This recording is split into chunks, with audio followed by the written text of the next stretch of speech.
Chapter 17. How the yellow cog crossed the bar of Gironde. For 2 days the yellow cog ran swiftly before a northeasterly wind, and on the dawn of the third the high land of Ashanti lay like a mist upon the shimmering skyline. There came a plump of rain towards midday and the breeze died down, but it freshened again before nightfall, and Goodwin Hawtayne veered his sheet and held head for the south. Next morning they had passed Belle Isle, and ran through the midst of a fleet of transports returning from Guienne. Sir Nigel Loring and Sir Oliver Buttesthorn at once hung their shields over the side, and displayed their pennons as was the custom, noting with the keenest interest the answering symbols which told the names of the cavaliers who had been constrained by ill health or wounds to leave the prince at so critical a time.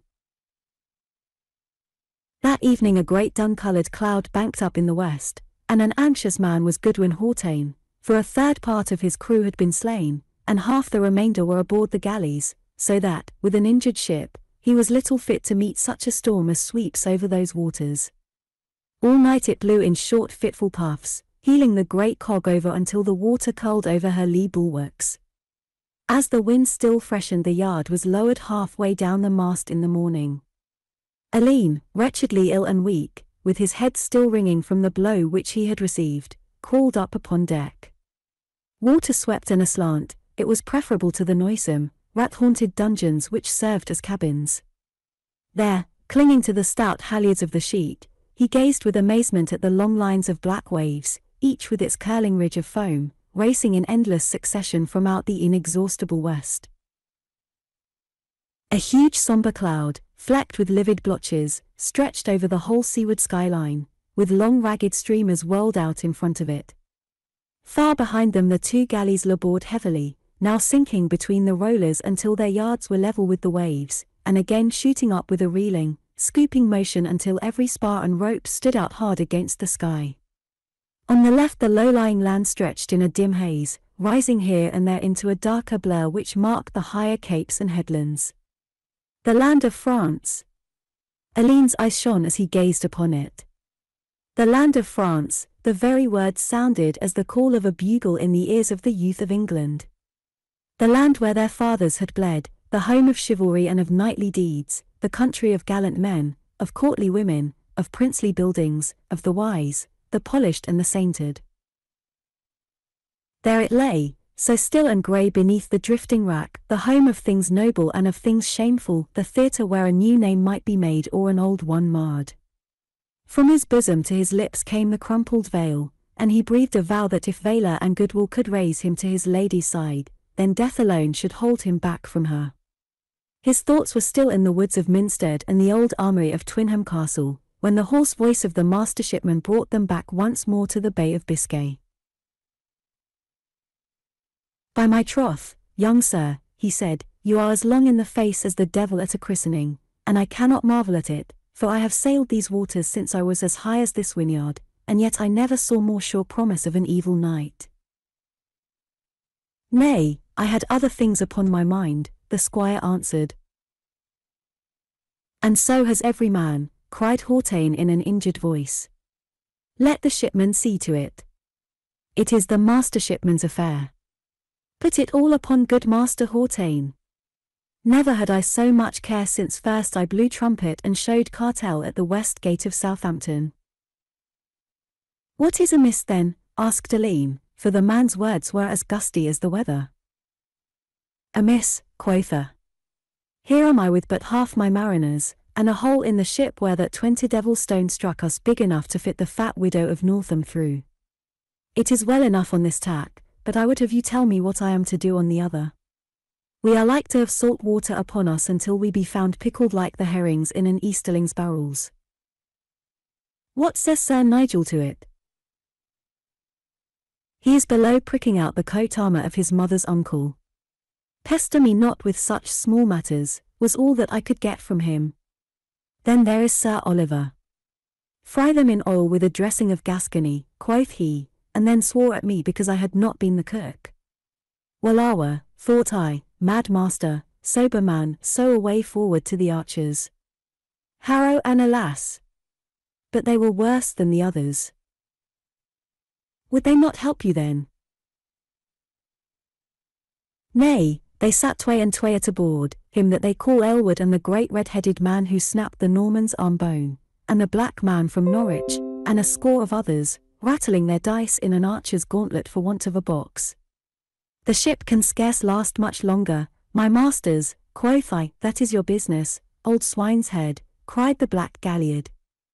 Le diable t'emporte, says Aylward. A 5, a 4 and the main, shouted the big man, with a voice like the flap of a sail. Hark to them now, young sir, and say if I speak not sooth. As he spoke, there sounded high above the shriek of the gale and the straining of the timbers a gust of oaths with a roar of deep-chested mirth from the gamblers in the forecastle. Can I be of avail? Asked Alleyne. Say the word and the thing is done, if 2 hands may do it. Nay, nay, your head I can see is still totty, and I faith little head would you have, had your bassinet not stood your friend. All that may be done is already carried out, for we have stuffed the gate with sails and corded it without and within. Yet when we bail our bowline and veer the sheet our lives will hang upon the breach remaining blocked. See how yonder headland looms upon us through the mist. We must tack within 3 arrow flights, or we may find a rock through our timbers. Now, Saint Christopher be praised.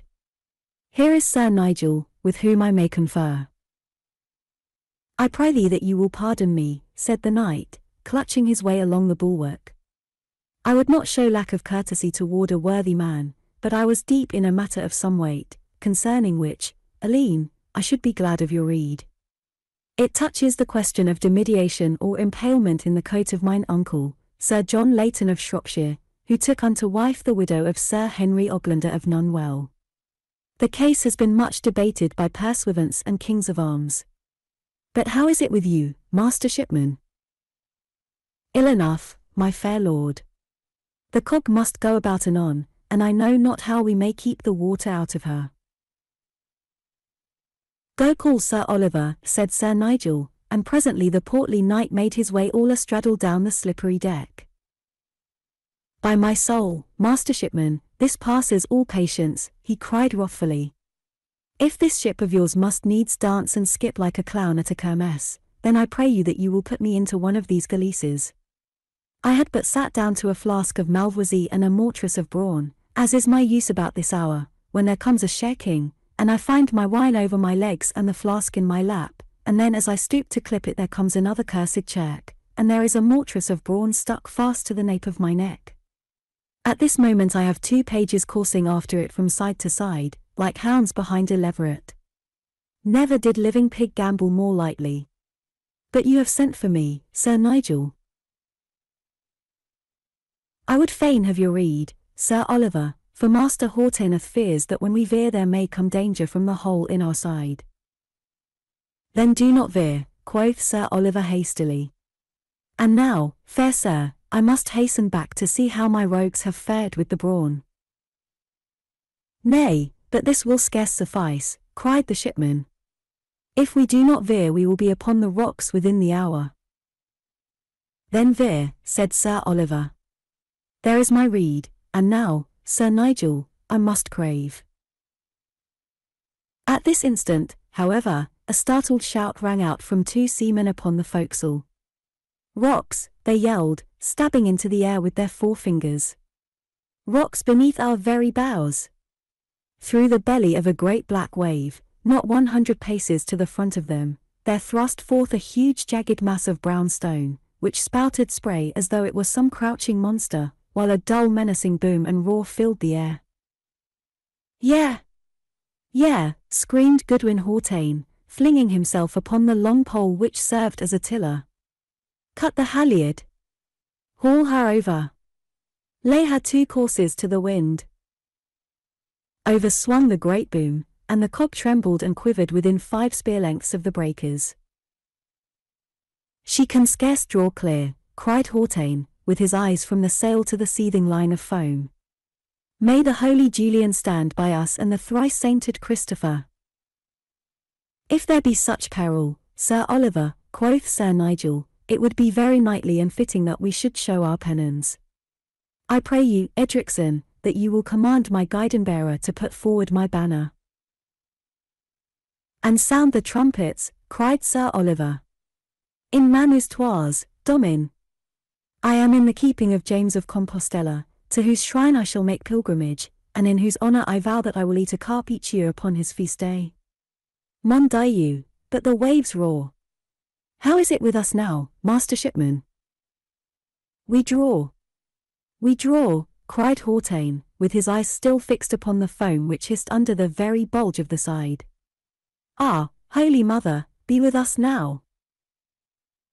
As he spoke the cog rasped along the edge of the reef, and a long white curling sheet of wood was planed off from her side from waist to poop by a jutting horn of the rock.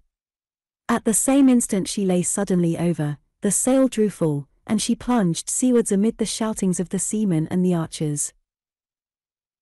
The Virgin be praised, cried the shipman, wiping his brow. For this shall bell swing and candle burn when I see Southampton water once more. Cheerily, my hearts. Pull yearly on the bowline. By my soul, I would rather have a dry death, quoth Sir Oliver. Though, mort Dieu, I have eaten so many fish that it were but justice that the fish should eat me. Now I must back to the cabin, for I have matters there which crave my attention. Nay, Sir Oliver, you had best bide with us, and still show your ensign, Sir Nigel answered, for, if I understand the matter aright, we have but turned from one danger to the other. Good Master Hautaine, cried the boatswain, rushing aft, the water comes in upon us apace. The waves have driven in the sail wherewith we strove to stop the whole. As he spoke the seamen came swarming onto the poop and the forecastle to avoid the torrent which poured through the huge leak into the waist. High above the roar of the wind and the clash of the sea rose the shrill half-human cries of the horses, as they found the water rising rapidly around them. Stop it from without, cried Hautaine, seizing the end of the wet sail with which the gap had been plugged. Speedily, my hearts, or we are gone. Swiftly they rove ropes to the corners, and then, rushing forward to the bows, they lowered them under the keel, and drew them tight in such a way that the sail should cover the outer face of the gap. The force of the rush of water was checked by this obstacle, but it still squirted plentifully from every side of it. At the sides the horses were above the belly, and in the centre a man from the poop could scarce touch the deck with a 7-foot spear. The cog lay lower in the water and the waves splashed freely over the weather bulwark. I fear that we can scarce bide upon this tack, cried Hautaine, and yet the other will drive us on the rocks. Might we not haul down sail and wait for better times, suggested Sir Nigel. Nay, we should drift upon the rocks. 30 years have I been on the sea, and never yet in greater straits. Yet we are in the hands of the saints. Of whom, cried Sir Oliver, I look more particularly to St. James of Compostela, who hath already befriended us this day, and on whose feast I hereby vow that I shall eat a second carp, if he will but interpose a second time. The rack had thickened to seaward, and the coast was but a blurred line. Two vague shadows in the offing showed where the galeases rolled and tossed upon the great Atlantic rollers. Hautaine looked wistfully in their direction. If they would but lie closer we might find safety, even should the cog founder. You will bear me out with good Master Witherton of Southampton that I have done all that a shipman might. It would be well that you should doff camail and greaves, Sir Nigel, for, by the Black Rood, it is like enough that we shall have to swim for it. Nay, said the little knight, it would be scarce fitting that a cavalier should throw off his harness for the fear of every puff of wind and puddle of water. I would rather that my company should gather round me here on the poop, where we might abide together whatever God may be pleased to send. But, certes, Master Hautaine, for all that my sight is none of the best, it is not the first time that I have seen that headland upon the left. The seaman shaded his eyes with his hand, and gazed earnestly through the haze and spray. Suddenly he threw up his arms and shouted aloud in his joy. "'Tis the point of La Tremblade," he cried. "I had not thought that we were as far as Alleyne. The Gironde lies before us, and once over the bar, and under shelter of the Tour de Cordouan, all will be well with us. Veer again, my hearts, and bring her to try with the main course. The sails swung round once more, and the cog, battered and torn and well-nigh waterlogged, staggered in for this haven of refuge. A bluff cape to the north and a long spit to the south marked the mouth of the noble river, with a low-lying island of silted sand in the centre, all shrouded and curtained by the spume of the breakers. A line of broken water traced the dangerous bar, which in clear day and balmy weather has cracked the back of many a tall ship. "There is a channel," said Hautaine, which was shown to me by the prince's own pilot. "Mark yonder tree upon the bank, and see the tower which rises behind it. If these two be held in a line, even as we hold them now, it may be done, though our ship draws 2 good ells more than when she put forth." "God speed you, Master Hautaine," cried Sir Oliver. "Twice have we come scathless out of peril, and now for the 3rd time I commend me to the blessed James of Compostella, to whom I vow." "Nay, nay, old friend," whispered Sir Nigel. "You are like to bring a judgment upon us with these vows, which no living man could accomplish. Have I not already heard you vow to eat 2 carp in one day, and now you would venture upon a 3rd? "I pray you that you will order the company to lie down," cried Hautaine, who had taken the tiller and was gazing ahead with a fixed eye. "In 3 minutes we shall either be lost or in safety." Archers and seamen lay flat upon the deck, waiting in stolid silence for whatever fate might come. Hautaine bent his weight upon the tiller, and crouched to see under the bellying sail. Sir Oliver and Sir Nigel stood erect with hands crossed in front of the poop. Down swooped the great cog into the narrow channel which was the portal to safety. On either bow roared the shallow bar. Right ahead one small lane of black swirling water marked the pilot's course. But true was the eye and firm the hand which guided. A dull scraping came from beneath, the vessel quivered and shook, at the waist, at the quarter, and behind sounded that grim roaring of the waters, and with a plunge the yellow cog was over the bar and speeding swiftly up the broad and tranquil estuary of the Gironde. Chapter 18. How Sir Nigel Loring put a patch upon his eye. It was on the morning of Friday, the 28th day of November, 2 days before the feast of St. Andrew, that the cog and her 2 prisoners, after a weary tacking up the Gironde and the Garonne, dropped anchor at last in front of the noble city of Bordeaux. With wonder and admiration, Alleyne, leaning over the bulwarks, gazed at the forest of masts, the swarm of boats darting hither and thither on the bosom of the broad curving stream, and the grey crescent-shaped city which stretched with many a tower and minaret along the western shore. Never had he in his quiet life seen so great a town, nor was there in the whole of England, save London alone, one which might match it in size or in wealth. Here came the merchandise of all the fair countries which are watered by the Garonne and the Dordogne, the cloths of the south, the skins of Guienne, the wines of the Medoc, to be borne away to Hull, Exeter, Dartmouth, Bristol or Chester, in exchange for the wools and woolfells of England. Here too dwelt those famous smelters and welders who had made the Bordeaux steel the most trusty upon earth, and could give a temper to lance or to sword which might mean dear life to its owner. Alleyne could see the smoke of their forges reeking up in the clear morning air. The storm had died down now to a gentle breeze, which wafted to his ears the long-drawn stirring bugle calls which sounded from the ancient ramparts. "Hola, mon petit," said Elwood, coming up to where he stood.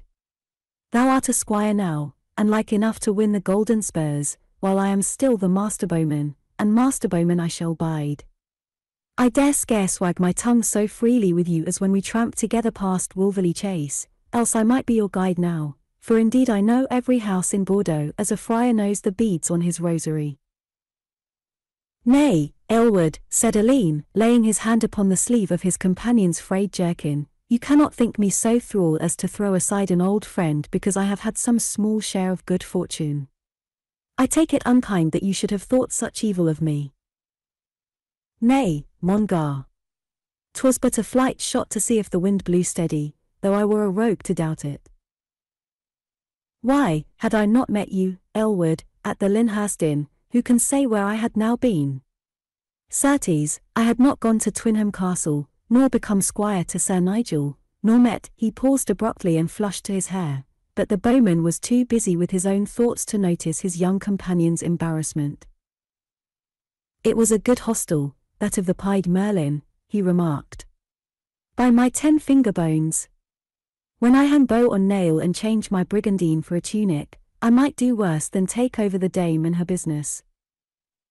"I thought," said Alleyne, "that you were betrothed to someone at Christchurch." "To 3, Elwood answered moodily, "to 3.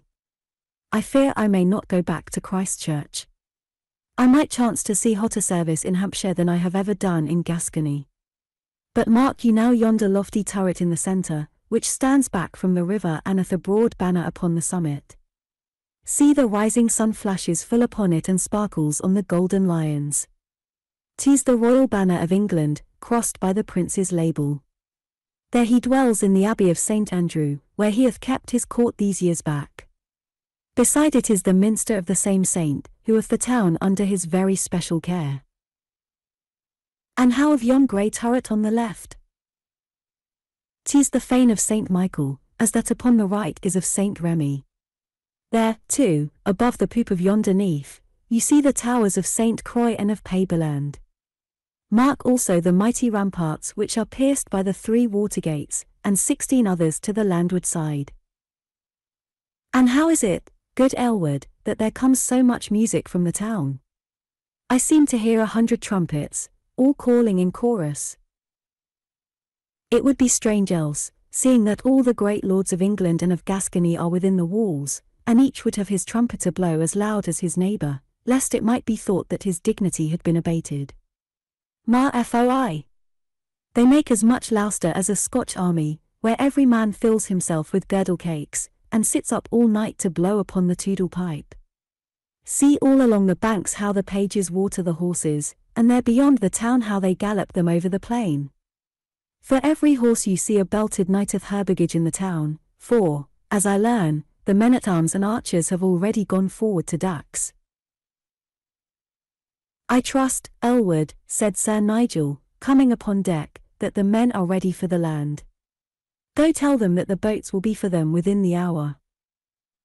The archer raised his hand in salute, and hastened forward. In the meantime Sir Oliver had followed his brother knight, and the two paced the poop together, Sir Nigel in his plum-coloured velvet suit with flat cap of the same, adorned in front with the Lady Loring's glove and girt round with a curling ostrich feather. The lusty knight, on the other hand, was clad in the very latest mode, with cote-hardie, doublet, pourpoint, court pie, and paltock of olive green, picked out with pink and jagged at the edges. A red chaperon or cap, with long hanging cornet, sat daintily on the back of his black curled head, while his gold-hued shoes were twisted up a la poulaine, as though the toes were shooting forth a tendril which might hope in time to entwine itself around his massive leg. Once more, Sir Oliver, said Sir Nigel, looking shorewards with sparkling eyes, do we find ourselves at the gate of honour, the door which hath so often led us to all that is knightly and worthy? There flies the prince's banner, and it would be well that we haste ashore and pay our obeisance to him. The boats already swarm from the bank. There is a goodly hostel near the west gate, which is famed for the stewing of spiced pullets, remarked Sir Oliver. We might take the edge of our hunger off ere we seek the prince, for though his tables are gay with damask and silver he is no trencherman himself, and hath no sympathy for those who are his betters. His betters? His betters before the tranquire, lad. Sniff not treason where none is meant. I have seen him smile in his quiet way because I had looked for the 4th time towards the carving squire. And indeed to watch him dallying with a little gobbet of bread, or sipping his cup of thrice-watered wine, is enough to make a man feel shame at his own hunger. Yet war and glory, my good friend, though well enough in their way, will not serve to tighten such a belt as clasps my waist. How read you that coat which hangs over yonder galley, Alleyne? Asked Sir Nigel. Argent, a bend vert between coat-eyes dun-set gules. It is a northern coat. I have seen it in the train of the Perses. From the Shields, there is not one of these vessels which hath not knight or baron aboard. I would mine eyes were better. How read you this upon the left? Argent and azure, a barry wavy of 6. Ha, it is the sign of the Wiltshire Stautons. And there beyond I see the red and silver of the Worsleys of Apuldercombe, who like myself are of Hampshire lineage.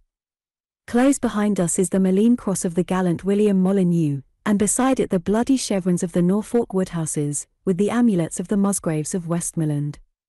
By St. Paul! It would be a very strange thing if so noble a company were to gather without some notable deed of arms arising from it. And here is our boat, Sir Oliver, so it seems best to me that we should go to the Abbey with our squires, leaving Master Hautayne to have his own way in the unloading. The horses both of knights and squires were speedily lowered into a broad lighter, and reached the shore almost as soon as their masters. Sir Nigel bent his knee devoutly as he put foot on land, and taking a small black patch from his bosom he bound it tightly over his left eye. "May the blessed George and the memory of my sweet lady love raise high my heart," quoth he. "And as a token I vow that I will not take this patch from my eye until I have seen something of this country of Spain, and done such a small deed as it lies in me to do. And this I swear upon the cross of my sword and upon the glove of my lady." "In truth, you take me back 20 years, Nigel," quoth Sir Oliver, as they mounted and rode slowly through the water gate. "After Cadsand, I deem that the French thought that we were an army of the blind, for there was scarce a man who had not closed an eye for the greater love and honour of his lady. Yet it goes hard with you that you should darken one side, when with both open you can scarce tell a horse from a mule. In truth, friend, I think that you step over the line of reason in this matter." "Sir Oliver Buttishthorn," said the little knight shortly, "I would have you to understand that, blind as I am, I can yet see the path of honour very clearly, and that is the road upon which I do not crave another man's guidance." "By my soul," said Sir Oliver, "you are as tart as verjuice this morning. If you are bent upon a quarrel with me I must leave you to your humour and drop into the teat door here, for I marked a varlet past the door who bare a smoking dish, which had, methought, a most excellent smell." "Nenny, Nenny," cried his comrade, laying his hand upon his knee, "we have known each other over long to fall out, Oliver, like two raw pages at their first approves. You must come with me first to the prince, and then back to the hostel, though sure I am that it would grieve his heart that any gentle cavalier should turn from his board to a common tavern. But is not that my Lord Deliwall who waves to us? Ha! My fair lord, God and Our Lady be with you. And there is Sir Robert Cheney. Good morrow, Robert. I am right glad to see you." The two knights walked their horses abreast, while Alleyne and Ford, with John Norbury, who was squire to Sir Oliver, kept some paces behind them, a spear's length in front of Black Simon and of the Winchester guide and bearer. Norbury, a lean, silent man, had been to those parts before, and sat his horse with a rigid neck, but the two young squires gazed eagerly to right or left, and plucked each other's sleeves to call attention to the many strange things on every side of them. "See to the brave stalls," cried Alleyne. "See to the noble armour set forth, and the costly taffeta, and oh, Ford, see to where the scrivener sits with the pigments and the inkhorns, and the rolls of sheepskin as white as the Beaulieu napery. Saw man ever the like before?" "Nay, man, there are finer stalls in Cheapside," answered Ford, whose father had taken him to London on occasion of one of the Smithfield joustings. "I have seen a silversmith's booth there which would serve to buy either side of this street. But mark these houses, Alleyne, how they thrust forth upon the top. And see to the coats of arms at every window, and banner or pencil on the roof." "And the churches," cried Alleyne. "The priory at Christchurch was a noble pile, but it was cold and bare, methinks, by one of these, with their frettings, and their carvings, and their traceries, as though some great ivy plant of stone had curled and wantoned over the walls." "And hark to the speech of the folk," said Ford. "Was ever such a hissing and clacking? I wonder that they have not wit to learn English now that they have come under the English crown. By Richard of Hampole! There are fair faces amongst them. See the wench with the brown wimple. Out on you, Alleyne, that you would rather gaze upon dead stone than on living flesh. It was little wonder that the richness and ornament, not only of church and of stall, but of every private house as well, should have impressed itself upon the young squires. The town was now at the height of its fortunes. Besides its trade and its armours, other causes had combined to pour wealth into it. War, which had wrought evil upon so many fair cities around, had brought naught but good to this one. As her French sisters decayed she increased, for here, from north, and from east, and from south, came the plunder to be sold and the ransom money to be spent.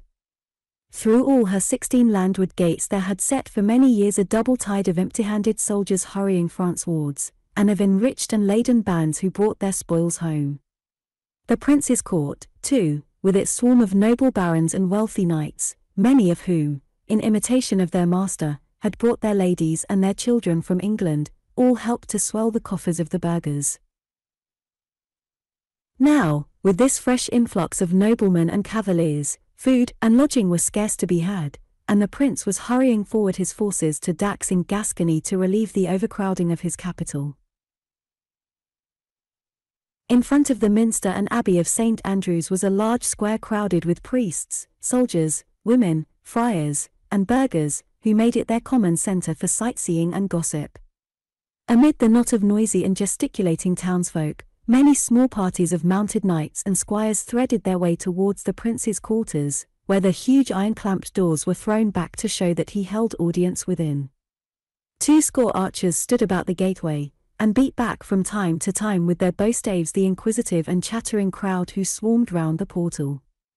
2 knights in full armour, with lances raised and closed visors, sat their horses on either side, while in the centre, with 2 pages to tend upon him, there stood a noble-faced man in flowing purple gown, who pricked off upon a sheet of parchment the style and title of each applicant, marshalling them in their due order, and giving to each the place and facility which his rank demanded.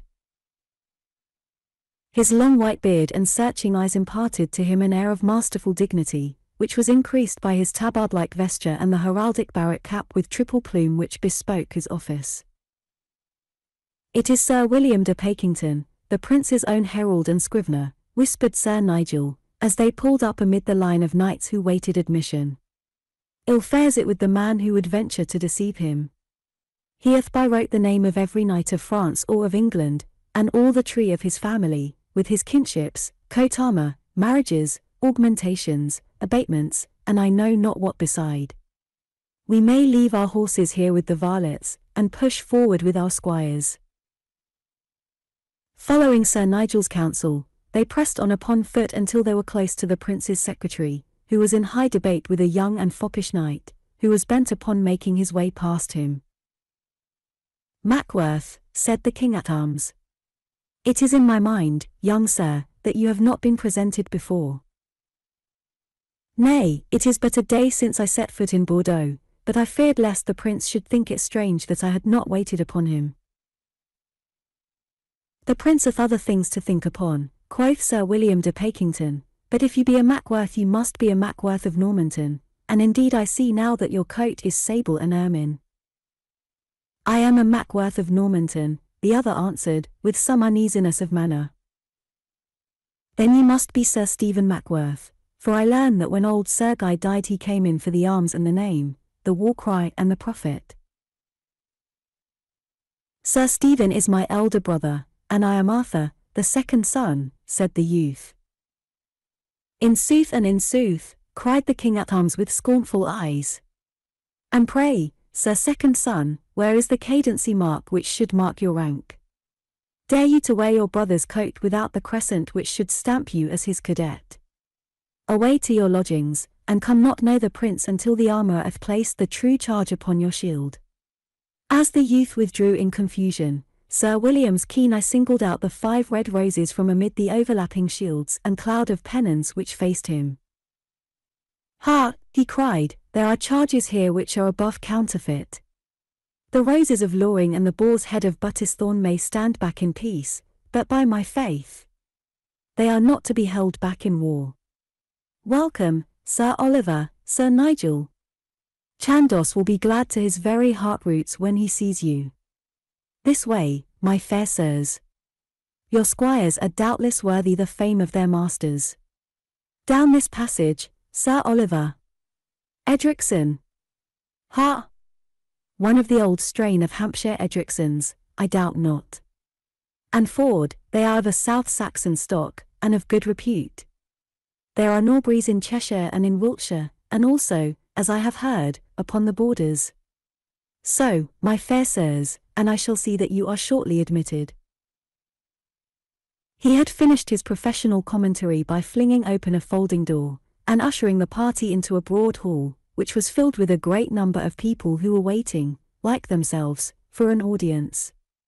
The room was very spacious, lighted on one side by 3 arched and mullioned windows, while opposite was a huge fireplace in which a pile of faggots was blazing merrily. Many of the company had crowded round the flames, for the weather was bitterly cold, but the 2 knights seated themselves upon a bancal, with their squires standing behind them. Looking down the room, Alleyne marked that both floor and ceiling were of the richest oak, the latter spanned by 12 arching beams, which were adorned at either end by the lilies and the lions of the royal arms. On the further side was a small door, on each side of which stood men-at-arms. From time to time an elderly man in black with rounded shoulders and a long white wand in his hand came softly forth from this inner room, and beckoned to one or other of the company, who doffed cap and followed him. The 2 knights were deep in talk, when Alleyne became aware of a remarkable individual who was walking round the room in their direction. As he passed each knot of cavaliers every head turned to look after him, and it was evident, from the bows and respectful salutations on all sides, that the interest which he excited was not due merely to his strange personal appearance. He was tall and straight as a lance, though of a great age, for his hair, which curled from under his velvet cap of maintenance, was as white as the new-fallen snow. Yet, from the swing of his stride and the spring of his step, it was clear that he had not yet lost the fire and activity of his youth. His fierce hawk-like face was clean-shaven like that of a priest, save for a long thin wisp of white moustache which drooped down halfway to his shoulder. That he had been handsome might be easily judged from his high aquiline nose and clear-cut chin, but his features had been so distorted by the seams and scars of old wounds, and by the loss of one eye which had been torn from the socket, that there was little left to remind one of the dashing young knight who had been 50 years ago the fairest as well as the boldest of the English chivalry. Yet what knight was there in that hall of St. Andrew's who would not have gladly laid down youth, beauty, and all that he possessed to win the fame of this man? For who could be named with Chandos, the stainless knight, the wise counsellor, the valiant warrior, the hero of Crecy, of Winchelsea, of Poictiers, of Oriel, and of as many other battles as there were years to his life? "Ha, my little heart of gold," he cried, darting forward suddenly and throwing his arms round Sir Nigel. "I heard that you were here and have been seeking you." "My fair and dear lord," said the knight, returning the warrior's embrace, "I have indeed come back to you, for where else shall I go that I may learn to be a gentle and a hardy knight?" "By my troth," said Chandos with a smile, "it is very fitting that we should be companions, Nigel, for since you have tied up one of your eyes, and I have had the mischance to lose one of mine, we have but a pair between us. Ah, Sir Oliver! You were on the blind side of me and I saw you not. A wise woman hath made prophecy that this blind side will one day be the death of me. We shall go into the prince anon, but in truth he hath much upon his hands, for what with Pedro, and the king of Majorca, and the king of Navarre, who is no 2 days of the same mind, and the Gascon barons who are all chaffering for terms like so many hucksters, he hath an uneasy part to play. But how left you the Lady Loring?" "She was well, my fair lord, and sent her service and greetings to you. I am ever her knight and slave. And your journey, I trust that it was pleasant?" "As heart could wish. We had sight of 2 rover galleys, and even came to have some slight bickering with them." "Ever in luck's way, Nigel," quoth Sir John. "We must hear the tale anon. But I deem it best that ye should leave your squires and come with me, for, howso oppressed the prince may be, I am very sure that he would be loath to keep 2 old comrades in arms upon the further side of the door. Follow close behind me, and I will forestall old Sir William, though I can scarce promise to roll forth your style and rank as is his wont." So saying, he led the way to the inner chamber, the two companions treading close at his heels, and nodding to right and left as they caught sight of familiar faces among the crowd. Chapter 19. How there was stir at the Abbey of St. Andrews. The prince's reception room, although of no great size, was fitted up with all the state and luxury which the fame and power of its owner demanded. A high dais at the further end was roofed in by a broad canopy of scarlet velvet spangled with silver fleur-de-lis, and supported at either corner by silver rods. This was approached by 4 steps carpeted with the same material, while all round were scattered rich cushions, oriental mats, and costly rugs of fur. The choicest tapestries which the looms of Arras could furnish draped the walls, whereon the battles of Judas Maccabeus were set forth, with the Jewish warriors in plate of proof, with crest and lance and banderole, as the naive artists of the day were wont to depict them. A few rich settles and bancoles, choicely carved and decorated with glazed leather hangings of the sort termed bassin, completed the furniture of the apartment, save that at one side of the dais there stood a lofty perch, upon which a cast of 3 solemn Prussian gerfalcons sat, hooded and jesseled, as silent and motionless as the royal fowler who stood beside them. In the centre of the dais were 2 very high chairs with dorserets, which arched forwards over the heads of the occupants, the whole covered with light blue silk thickly powdered with golden stars. On that to the right sat a very tall and well-formed man with red hair, a livid face, and a cold blue eye, which had in it something peculiarly sinister and menacing.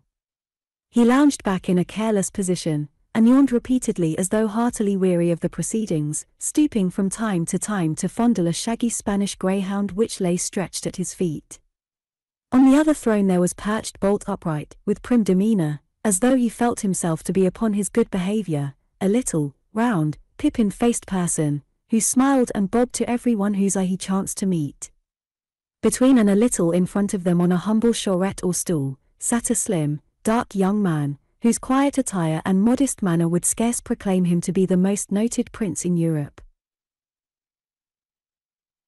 A jupon of dark blue cloth, tagged with buckles and pendants of gold, seemed but a sombre and plain attire amidst the wealth of silk and ermine and gilt tissue of fustian with which he was surrounded.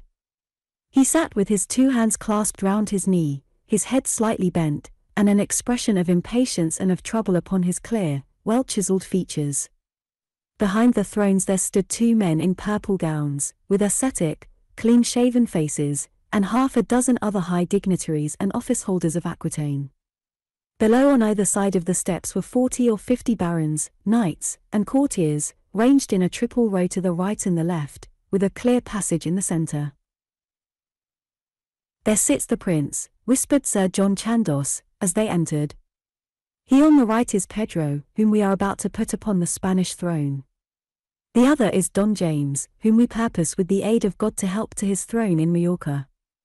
Now follow me, and take it not to heart if he be a little short in his speech, for indeed his mind is full of many very weighty concerns."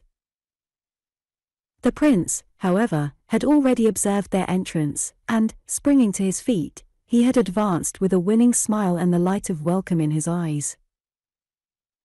"We do not need your good offices as herald here, Sir John," said he in a low but clear voice. "These valiant knights are very well known to me.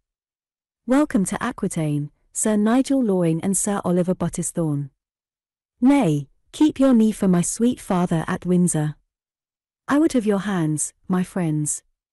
We are like to give you some work to do ere you see the downs of Hampshire once more. Know you aught of Spain, Sir Oliver?" "Naught, my sire, save that I have heard men say that there is a dish named an olla which is prepared there, though I have never been clear in my mind as to whether it was but a ragout such as is to be found in the south, or whether there is some seasoning such as fennel or garlic which is peculiar to Spain." "Your doubts, Sir Oliver, shall soon be resolved," answered the prince, laughing heartily, as did many of the barons who surrounded them. "His Majesty here will doubtless order that you have this dish hotly seasoned when we are all safely in Castile." "I will have a hotly seasoned dish for some folk I know of," answered Don Pedro with a cold smile. But my friend Sir Oliver can fight right hardily without either bite or sup, remarked the prince.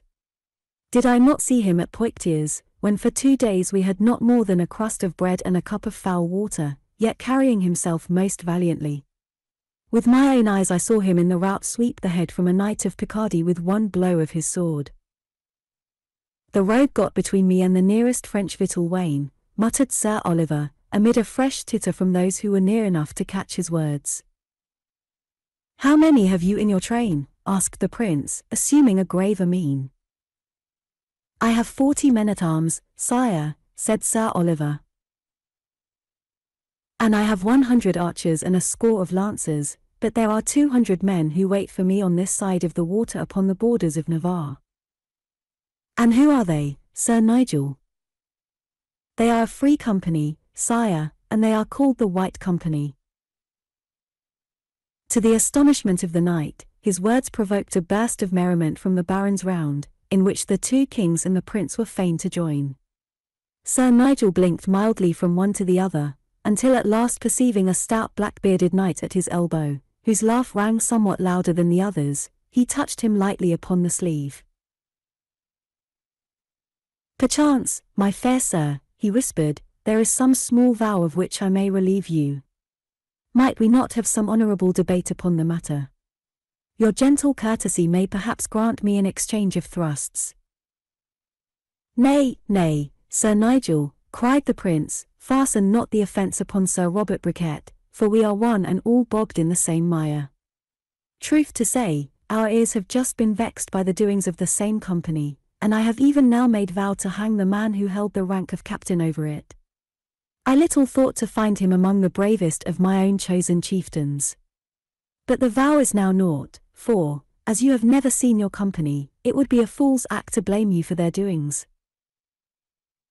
My liege, said Sir Nigel, it is a very small matter that I should be hanged, albeit the manner of death is somewhat more ignoble than I had hoped for.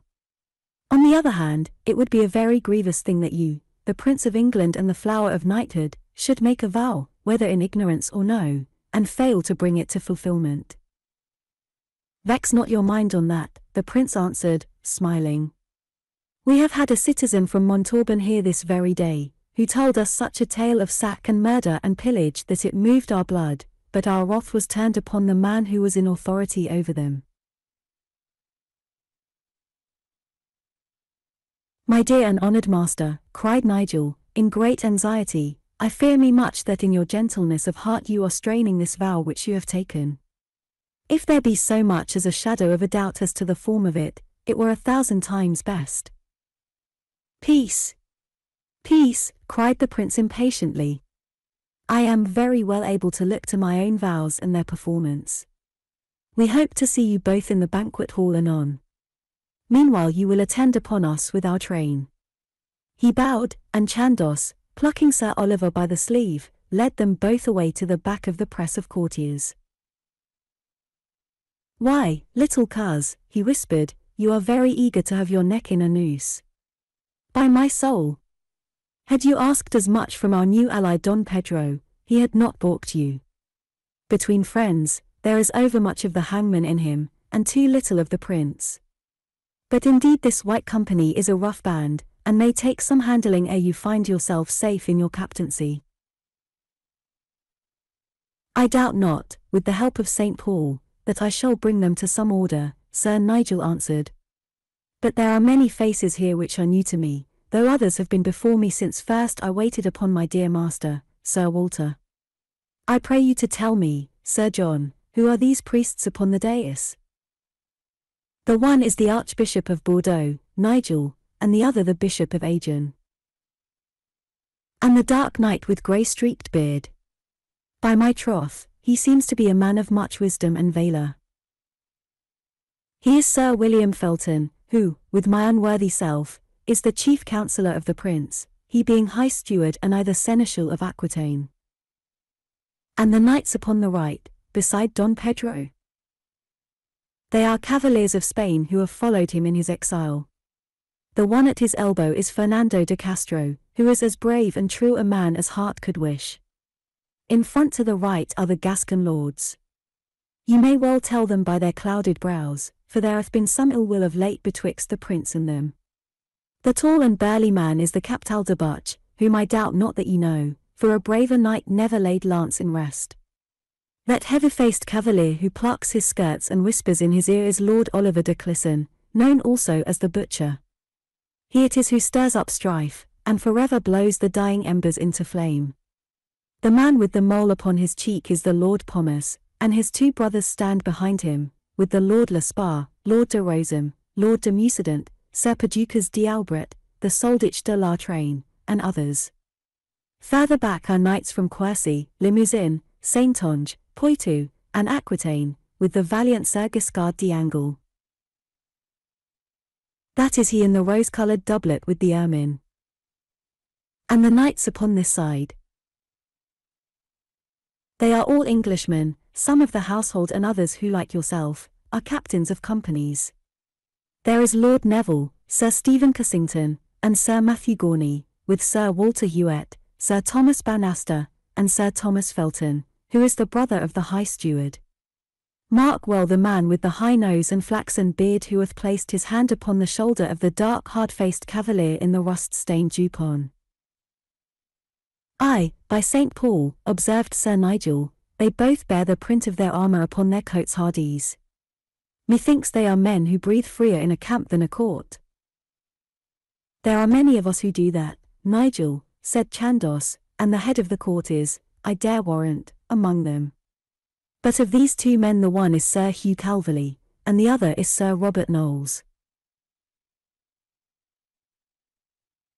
Sir Nigel and Sir Oliver craned their necks to have the clearer view of these famous warriors, the one a chosen leader of free companies, the other a man who by his fierce valour and energy had raised himself from the lowest ranks until he was second only to Chandos himself in the esteem of the army. He hath no light hand in war, hath Sir Robert, said Chandos. If he passes through a country you may tell it for some years to come. I have heard that in the north it is still the use to call a house which hath but the two gable ends left, without walls or roof, a Knowles mitre. I have often heard of him, said Nigel, and I have hoped to be so far honoured as to run a course with him. But hark, Sir John, what is amiss with the prince?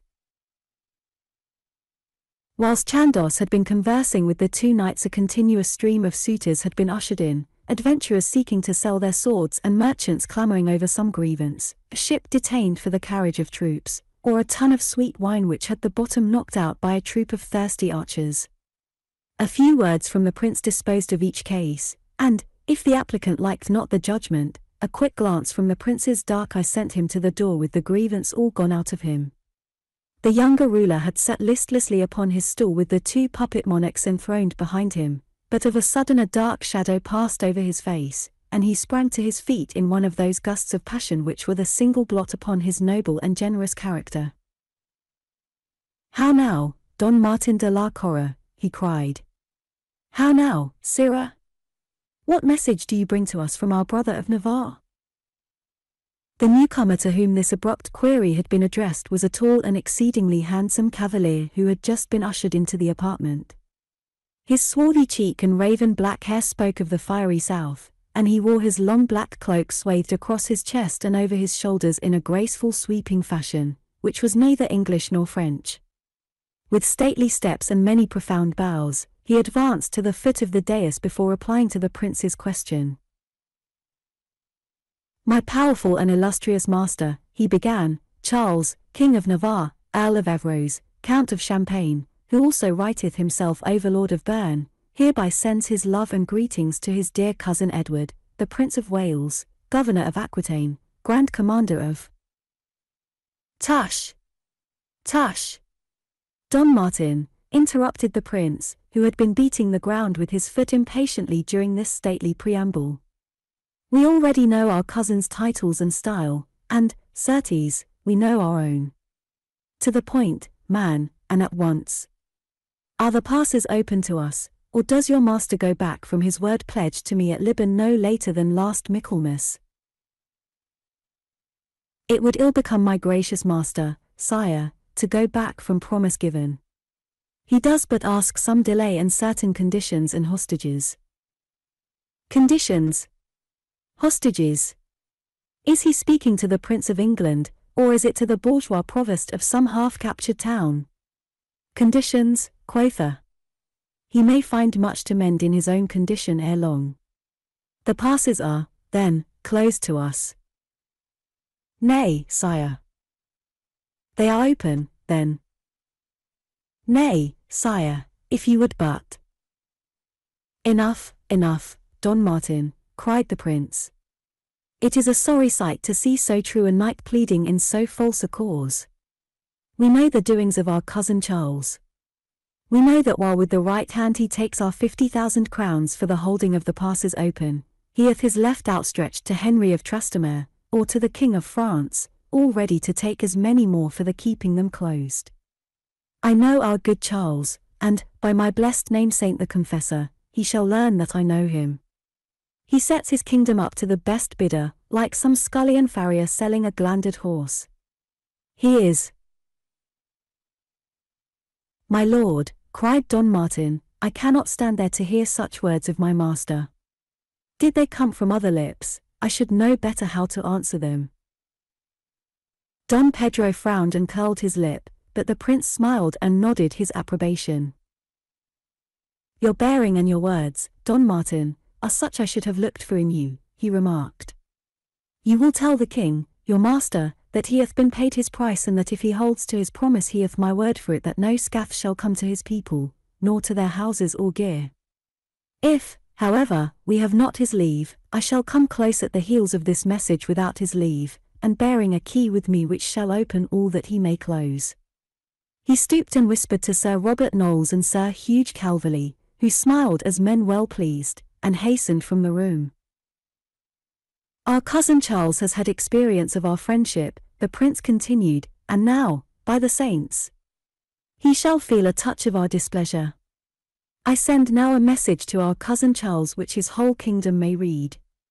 Let him take heed lest worse befall him. Where is my Lord Chandos? Ha, Sir John, I commend this worthy knight to your care. You will see that he hath refection, and such a purse of gold as may defray his charges, for indeed it is great honour to any court to have within it so noble and gentle a cavalier. How say you, sire? He asked, turning to the Spanish refugee, while the herald of Navarre was conducted from the chamber by the old warrior. It is not our custom in Spain to reward pertness in a messenger, Don Pedro answered, patting the head of his greyhound.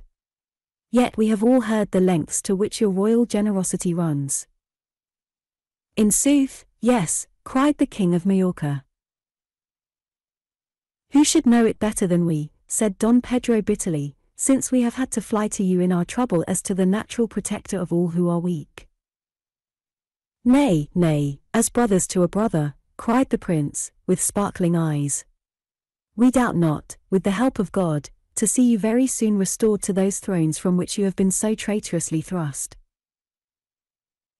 When that happy day comes, said Pedro, then Spain shall be to you as Aquitaine, and, be your project what it may, you may ever count on every troop and every ship over which flies the banner of Castile. And, added the other, upon every aid which the wealth and power of Majorca can bestow. Touching the 100,000 crowns in which I stand your debtor, continued Pedro carelessly, it can no doubt. Not a word, sire, not a word, cried the prince.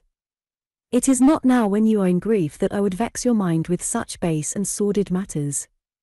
I have said once and forever that I am yours with every bowstring of my army and every florin in my coffers. Ah! Here is indeed a mirror of chivalry, said Don Pedro.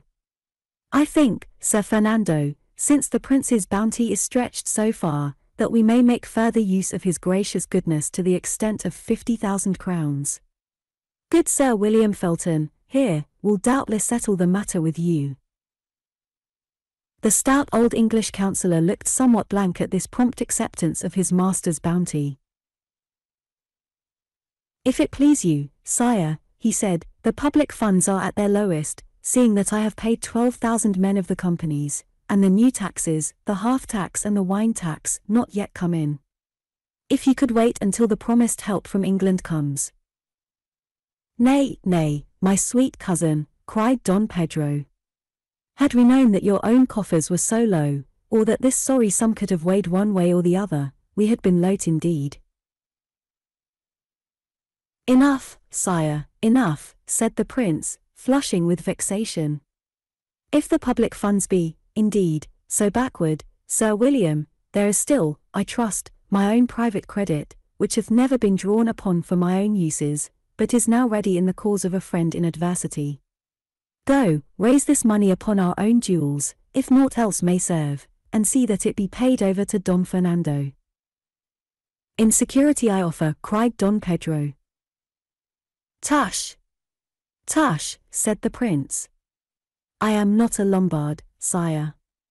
Your kingly pledge is my security, without bond or seal. But I have tidings for you, my lords and lieges, that our brother of Lancaster is on his way for our capital with 400 lances and as many archers to aid us in our venture.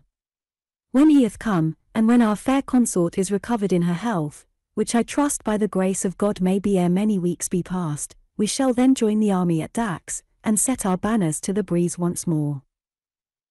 A buzz of joy at the prospect of immediate action rose up from the group of warriors. The prince smiled at the martial order which shone upon every face around him. It will hearten you to know, he continued, that I have sure advices that this Henry is a very valiant leader, and that he has it in his power to make such a stand against us as promises to give us much honour and pleasure. Of his own people he hath brought together, as I learn, some 50,000, with 12,000 of the French free companies, who are, as you know, very valiant and expert men-at-arms. It is certain also, that the brave and worthy Bertrand de Guesclin hath ridden into France to the Duke of Anjou, and purposes to take back with him great levies from Picardy and Brittany. We hold Bertrand in high esteem, for he has oft before been at great pains to furnish us with an honourable encounter. What think you of it, my worthy Captal? He took you at Cocherel, and, by my soul, you will have the chance now to pay that score. The Gascon warrior winced a little at the allusion, nor were his countrymen around him better pleased, for on the only occasion when they had encountered the arms of France without English aid they had met with a heavy defeat. There are some who say, sire, said the burly de Clisson, that the score is already overpaid, for that without Gascon help Bertrand had not been taken at Orly, nor had King John been overborne at Poictiers. By heaven! But this is too much, cried an English nobleman. Methinks that Gascony is too small a cock to crow so lustily. The smaller cock, my Lord Audley, may have the longer spur, remarked the Captal de Butch. May have its comb clipped if it make overmuch noise, broke in an Englishman. By Our Lady of Rocamadour, cried the Lord of Mucident, this is more than I can abide. Sir John Charnel, you shall answer to me for those words. Freely, my lord, and when you will, returned the Englishman carelessly. My Lord de Clisson, cried Lord Audley, you look somewhat fixedly in my direction. By God's soul! I should be right glad to go further into the matter with you. And you, my Lord of Pomace, said Sir Nigel, pushing his way to the front, it is in my mind that we might break a lance in gentle and honourable debate over the question. For a moment a dozen challenges flashed backwards and forwards at this sudden bursting of the cloud which had lowered so long between the knights of the two nations. Furious and gesticulating the Gascons, white and cold and sneering the English, while the prince with a half-smile glanced from one party to the other, like a man who loved to dwell upon a fiery scene, and yet dreaded lest the mischief go so far that he might find it beyond his control. Friends, friends, he cried at last, this quarrel must go no further. The man shall answer to me, be he Gascon or English, who carries it beyond this room. I have overmuch need for your swords that you should turn them upon each other. Sir John Charnel, Lord Audley, you do not doubt the courage of our friends of Gascony. Not I, sire, Lord Audley answered.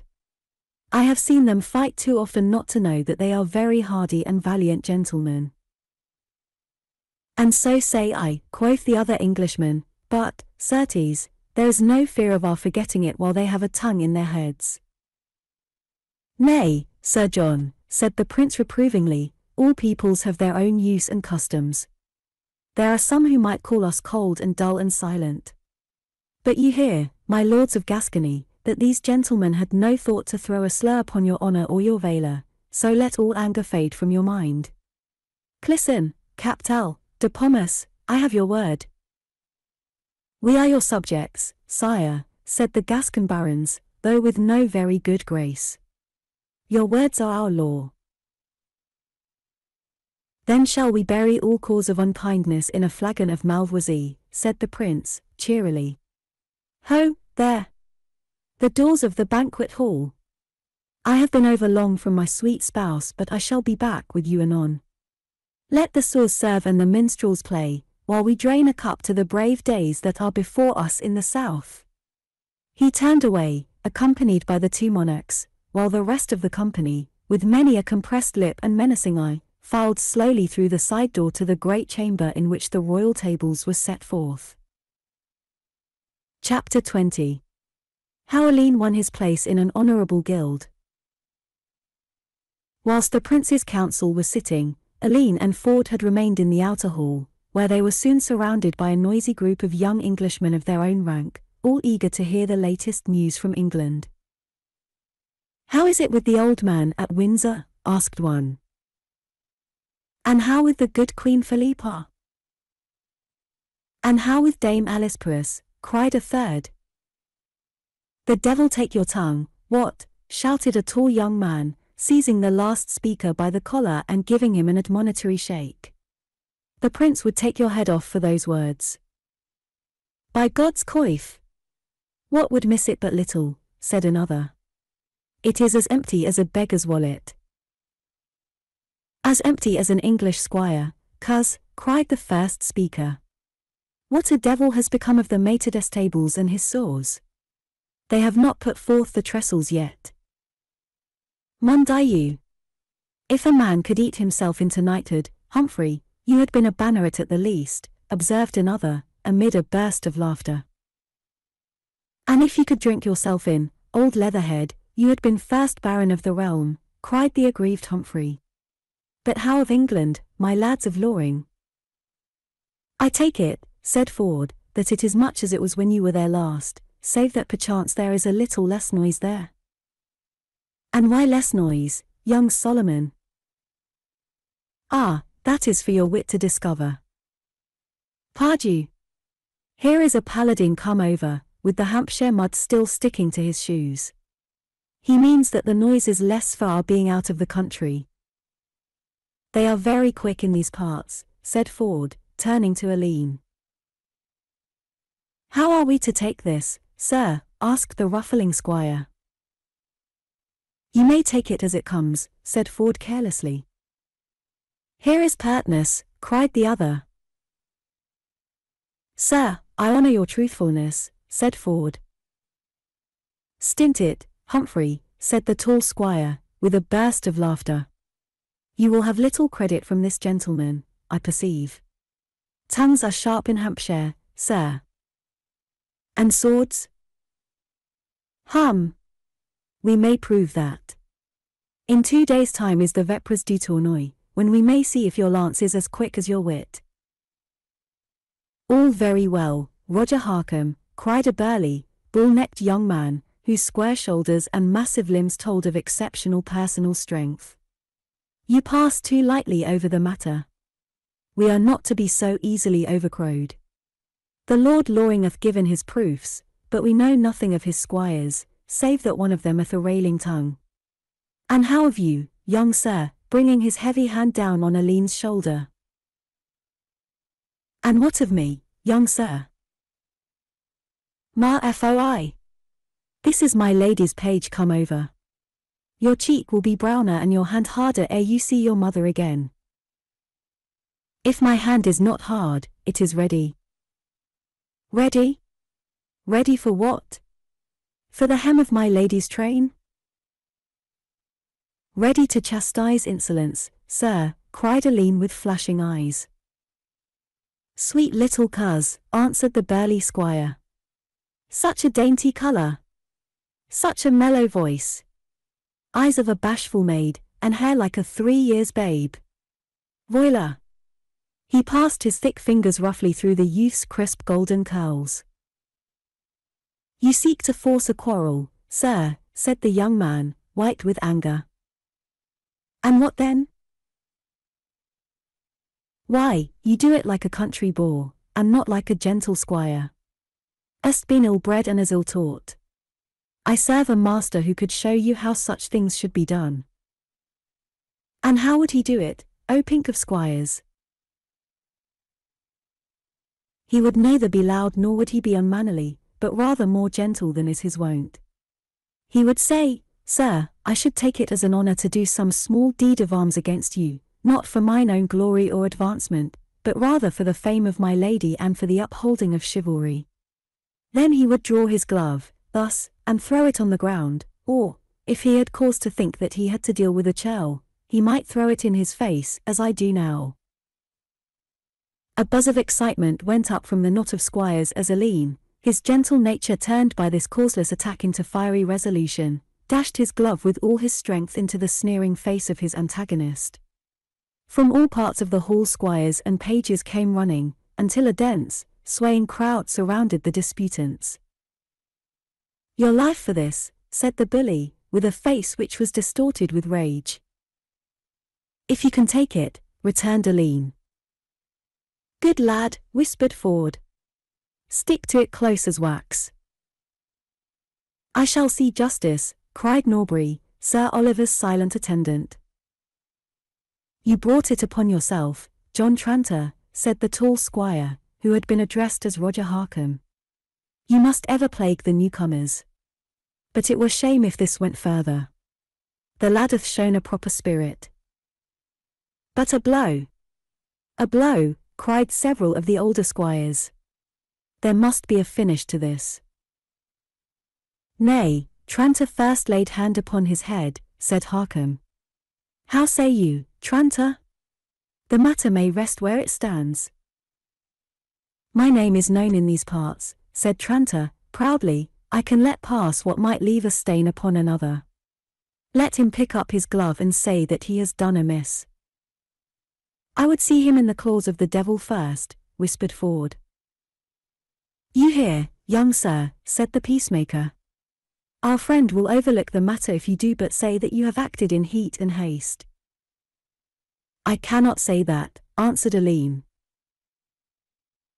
It is our custom, young sir, when new squires come amongst us from England, to test them in some such way. Bethink you that if a man have a destrier or a new lance he will ever try it in time of peace, lest in days of need it may fail him. How much more then is it proper to test those who are our comrades in arms? I would draw out if it may honourably be done, murmured Norbury in Alleyne's ear. The man is a noted swordsman and far above your strength. Edrickson came, however, of that sturdy Saxon blood which is very slowly heated, but once up not easily to be cooled. The hint of danger which Norbury threw out was the one thing needed to harden his resolution. I came here at the back of my master, he said, and I looked on every man here as an Englishman and a friend. This gentleman hath shown me a rough welcome, and if I have answered him in the same spirit he has but himself to thank. I will pick the glove up, but, certes, I shall abide what I have done unless he first crave my pardon for what he hath said and done. Tranter shrugged his shoulders. You have done what you could to save him, Harkham, said he. We had best settle at once. So say I, cried Alleyne. The council will not break up until the banquet, remarked a grey-haired squire. You have a clear 2 hours. And the place? The tilting yard is empty at this hour. Nay, it must not be within the grounds of the court, or it may go hard with all concerned if it come to the ears of the prince. But there is a quiet spot near the river, said one youth. We have but to pass through the Abbey grounds, along the armoury wall, past the church of Saint Remy, and so down the Rue des Sapoters. En avant, then, cried Tranter shortly, and the whole assembly flocked out into the open air, save only those whom the special orders of their masters held to their posts. These unfortunates crowded to the small casements, and craned their necks after the throng as far as they could catch a glimpse of them. Close to the banks of the Gironde there lay a little tract of green sward, with the high wall of a prize garden upon one side and an orchard with a thick bristle of leafless apple trees upon the other. The river ran deep and swift up to the steep bank, but there were few boats upon it, and the ships were moored far out in the centre of the stream. Here the two combatants drew their swords and threw off their doublets, for neither had any defensive armour. The duello with its stately etiquette had not yet come into vogue, but rough and sudden encounters were as common as they must ever be when hot-headed youth goes abroad with a weapon strapped to its waist. In such combats, as well as in the more formal sports of the tilting yard, Tranter had won a name for strength and dexterity which had caused Norbury to utter his well-meant warning. On the other hand, Alleyne had used his weapons in constant exercise and practice on every day for many months, and being by nature quick of eye and prompt of hand, he might pass now as no mean swordsman. A strangely opposed pair they appeared as they approached each other, Tranter dark and stout and stiff, with hairy chest and corded arms, Alleyne a model of comeliness and grace, with his golden hair and his skin as fair as a woman's. An unequal fight it seemed to most, but there were a few, and they the most experienced, who saw something in the youth's steady grey eye and wary step which left the issue open to doubt. "Hold, sirs, hold," cried Norbury, ere a blow had been struck. "This gentleman hath a two-handed sword, a good foot longer than that of our friend." "Take mine, Alleyne," said Ford. "Nay, friends," he answered, "I understand the weight and balance of mine own. To work, sir, for our Lord may need us at the Abbey." Tranter's great sword was indeed a mighty vantage in his favour. He stood with his feet close together, his knees bent outwards, ready for a dash inwards or a spring out. The weapon he held straight up in front of him with blade erect, so that he might either bring it down with a swinging blow, or by a turn of the heavy blade he might guard his own head and body. A further protection lay in the broad and powerful guard which crossed the hilt, and which was furnished with a deep and narrow notch, in which an expert swordsman might catch his foeman's blade, and by a quick turn of his wrist might snap it across. Alleyne, on the other hand, must trust for his defence to his quick eye and active foot, for his sword, though keen as a whetstone could make it, was of a light and graceful build with a narrow, sloping pommel and a tapering steel. Tranter well knew his advantage and lost no time in putting it to use. As his opponent walked towards him he suddenly bounded forward and sent in a whistling cut which would have severed the other in twain had he not sprung lightly back from it. So close was it that the point ripped a gash in the jutting edge of his linen cyclas. Quick as a panther, Alleyne sprang in with a thrust, but Tranter, who was as active as he was strong, had already recovered himself and turned it aside with a movement of his heavy blade. Again he whizzed in a blow which made the spectators hold their breath, and again Alleyne very quickly and swiftly slipped from under it, and sent back two lightning thrusts which the other could scarce parry. So close were they to each other that Alleyne had no time to spring back from the next cut, which beat down his sword and grazed his forehead, sending the blood streaming into his eyes and down his cheeks. He sprang out beyond sword sweep, and the pair stood breathing heavily, while the crowd of young squires buzzed their applause. "Bravely struck on both sides," cried Roger Harkham. "You have both won honour from this meeting, and it would be sin and shame to let it go further." "You have done enough, Edricson," said Norbury. "You have carried yourself well," cried several of the older squires. "For my part, I have no wish to slay this young man," said Tranter, wiping his heated brow. "Does this gentleman crave my pardon for having used me despitefully?" asked Alleyne. "Nay, not I." "Then stand on your guard, sir." With a clatter and dash the two blades met once more, Alleyne pressing in so as to keep within the full sweep of the heavy blade, while Tranter as continually sprang back to have space for one of his fatal cuts. A 3 parts parried blow drew blood from Alleyne's left shoulder, but at the same moment he wounded Tranter slightly upon the thigh. Next instant, however, his blade had slipped into the fatal notch, there was a sharp cracking sound with a tinkling upon the ground, and he found a splintered piece of steel 15 inches long was all that remained to him of his weapon. "Your life is in my hands," cried Tranter, with a bitter smile. "Nay, nay, he makes submission," broke in several squires. "Another sword," cried Ford. "Nay, sir," said Harkham, "that is not the custom." "Throw down your hilt, Edrickson," cried Norbury. "Never," said Alleyne. "Do you crave my pardon, sir?"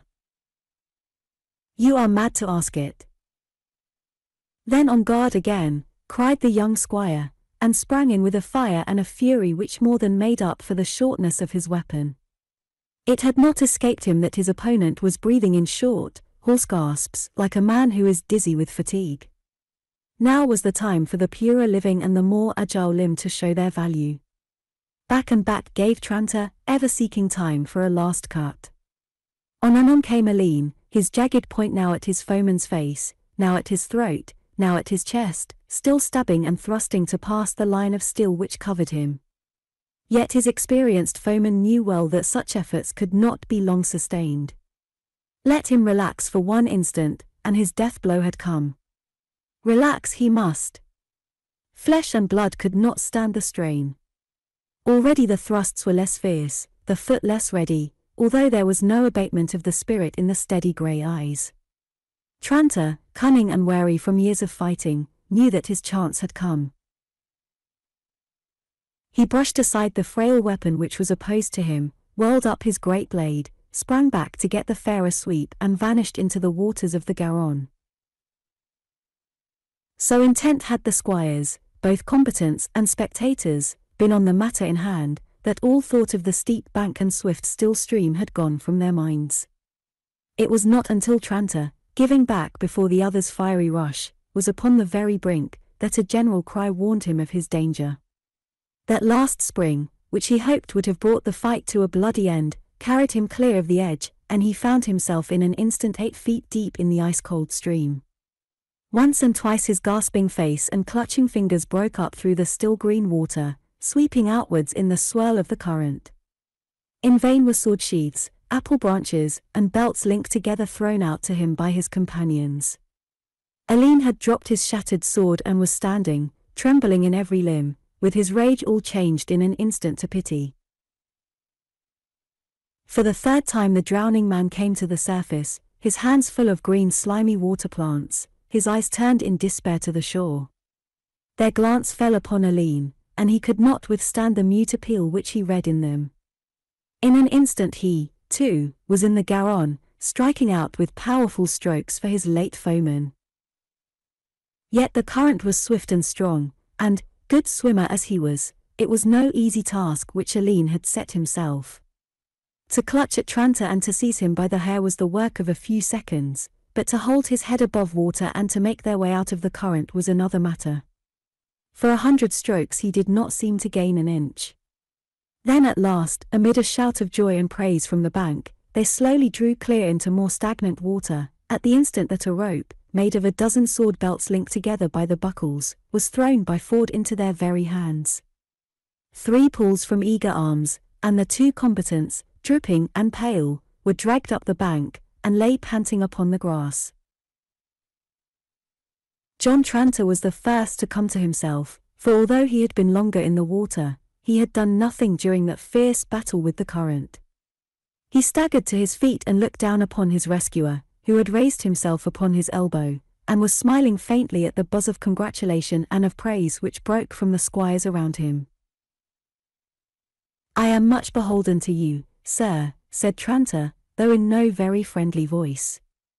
"Certes, I should have been in the river now but for you, for I was born in Warwickshire, which is but a dry county, and there are few who swim in those parts." "I ask no thanks," Alleyne answered shortly. "Give me your hand to rise, Ford." "The river has been my enemy," said Tranter, "but it hath been a good friend to you, for it has saved your life this day." "That is as it may be," returned Alleyne. "But all is now well over," quoth Harkham, "and no scath come of it, which is more than I had at one time hoped for. Our young friend here hath very fairly and honestly earned his right to be craftsman of the Honourable Guild of the Squires of Bordeaux. Here is your doublet, Tranter. Alas for my poor sword which lies at the bottom of the Gironde, said the squire. Here is your pourpoint, Edrickson, cried Norbury.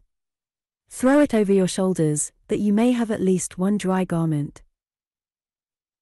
And now away back to the Abbey, said several. One moment, sirs, cried Alleyne, who was leaning on Ford's shoulder, with the broken sword, which he had picked up, still clutched in his right hand. My ears may be somewhat dulled by the water, and perchance what has been said has escaped me, but I have not yet heard this gentleman crave pardon for the insults which he put upon me in the hall. What? Do you still pursue the quarrel? Asked Tranter. And why not, sir? I am slow to take up such things, but once afoot I shall follow it while I have life or breath.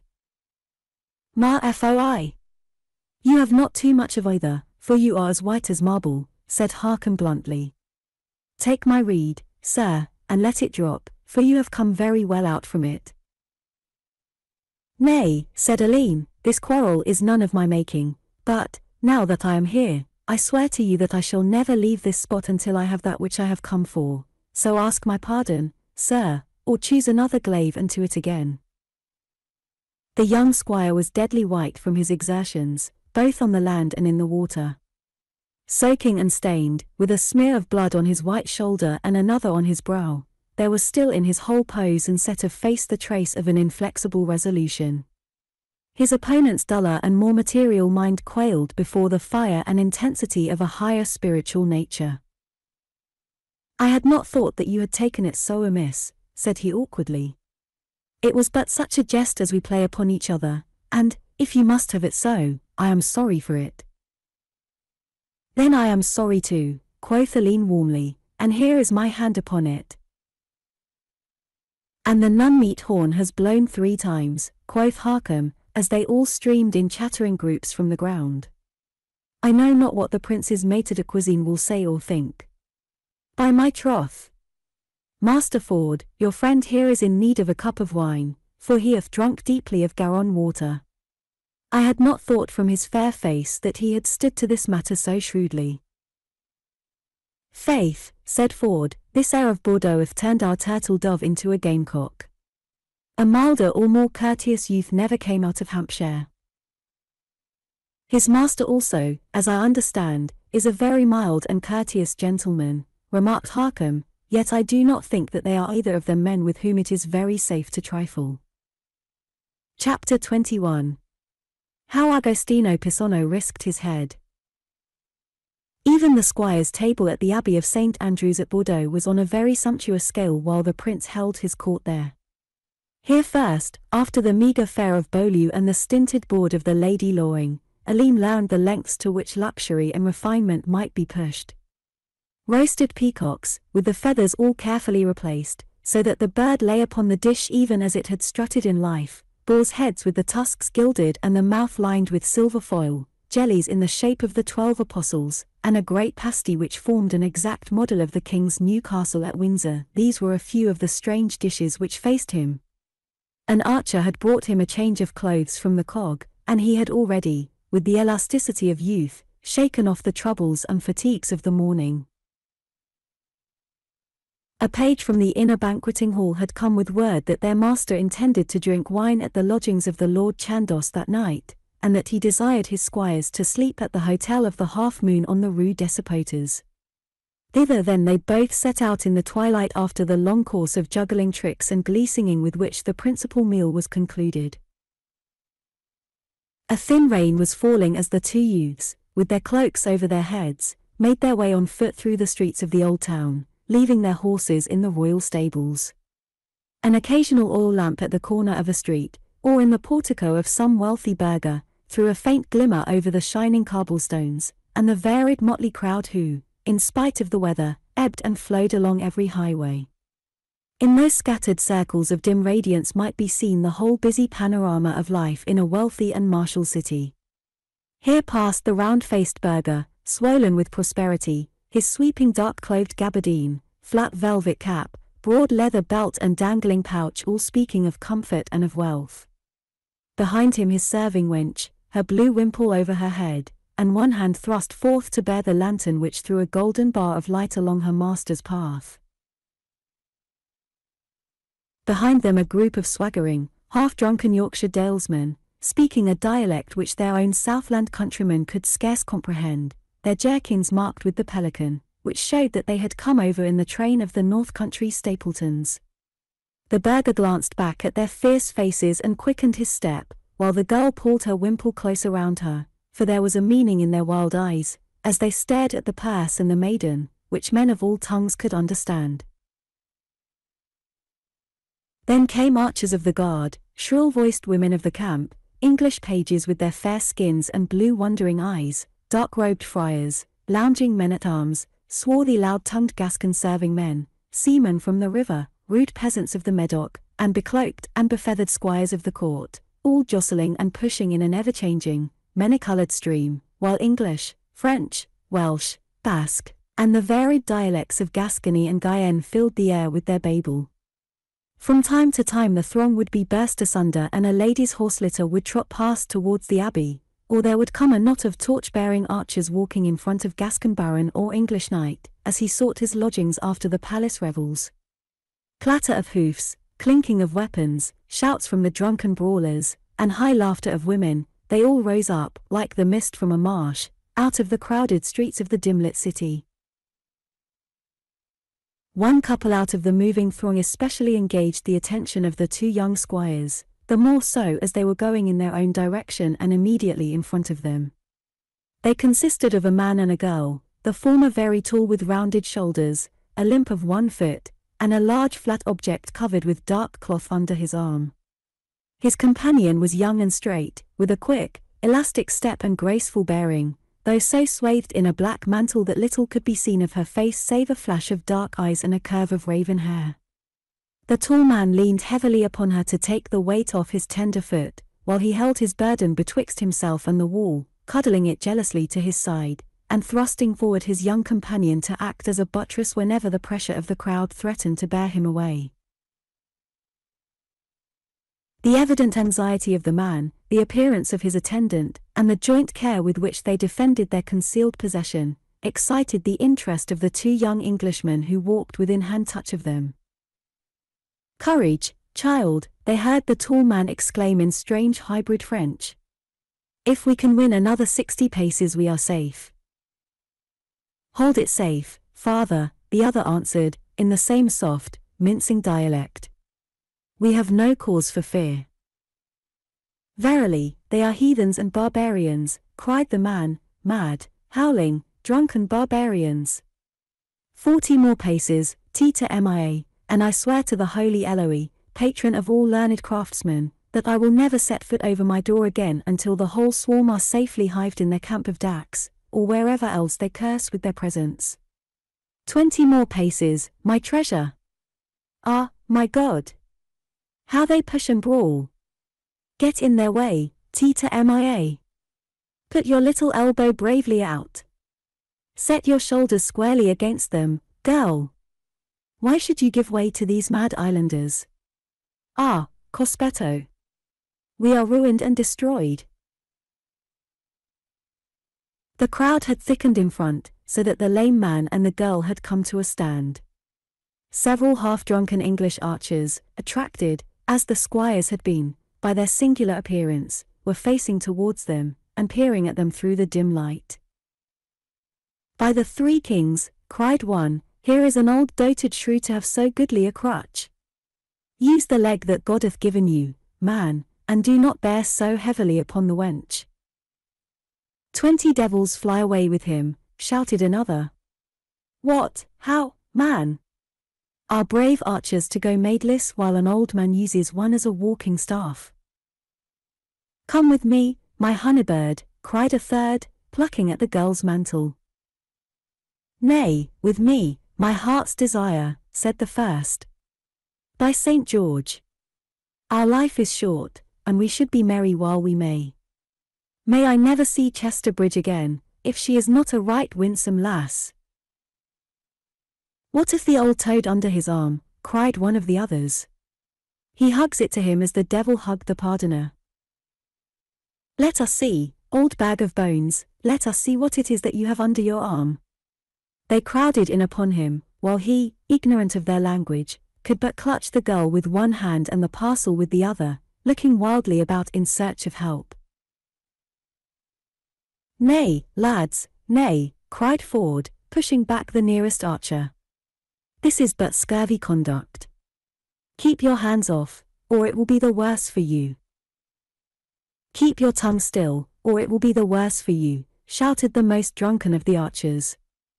Who are you to spoil sport? A raw squire, new landed, said another.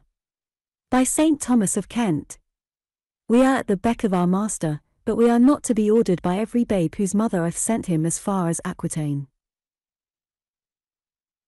Oh, gentlemen, cried the girl in broken French, for dear Christ's sake stand by us, and do not let these terrible men do us an injury. Have no fears, lady, Alleyne answered. We shall see that all is well with you. Take your hand from the girl's wrist, you north country rogue. Hold to her, what, said a great black-bearded man-at-arms, whose steel breastplate glimmered in the dusk. Keep your hands from your bodkins, you too, for that was my trade before you were born, and, by God's soul, I will drive a handful of steel through you if you move a finger. Thank God, said Alleyne suddenly, as he spied in the lamplight a shock of blazing red hair which fringed a steel cap high above the heads of the crowd. Here is John, and Elwood, too. Help us, comrades, for there is wrong being done to this maid and to the old man. Hola, mon petit, said the old bowman, pushing his way through the crowd, with the huge forester at his heels. What is all this, then? By the twang of string. I think that you will have some work upon your hands if you are to right all the wrongs that you may see upon this side of the water. It is not to be thought that a troop of bowmen, with the wine buzzing in their ears, will be as soft-spoken as so many young clerks in an orchard. When you have been a year with the company you will think less of such matters. But what is amiss here? The provost marshal with his archers is coming this way, and some of you may find yourselves in the stretch neck, if you take not heed. Why, it is old Sam Elwood of the White Company, shouted the man-at-arms. Why, Samkin, what hath come upon thee? I can call to mind the day when you were as roaring a blade as ever called himself a free companion. By my soul! From Limoges to Navarre, who was there who would kiss a wench or cut a throat as readily as Bowman Elwood of Hawkwood's company? Like enough, Peter, said Elwood, and, by my hilt, I may not have changed so much. But it was ever a fair loose and a clear mark with me. The wench must be willing, or the man must be standing up against me, else, by these 10 finger bones, either were safe enough for me.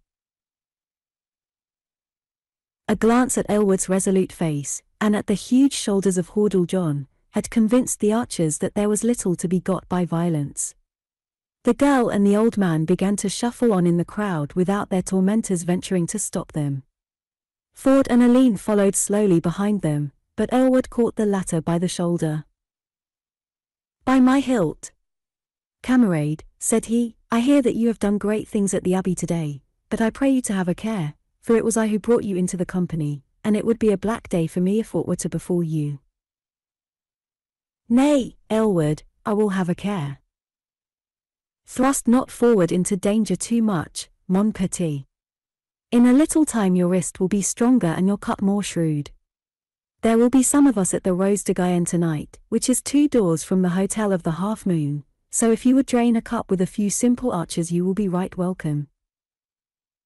Alleyne promised to be there if his duties would allow, and then, slipping through the crowd, he rejoined Ford, who was standing in talk with the 2 strangers, who had now reached their own doorstep.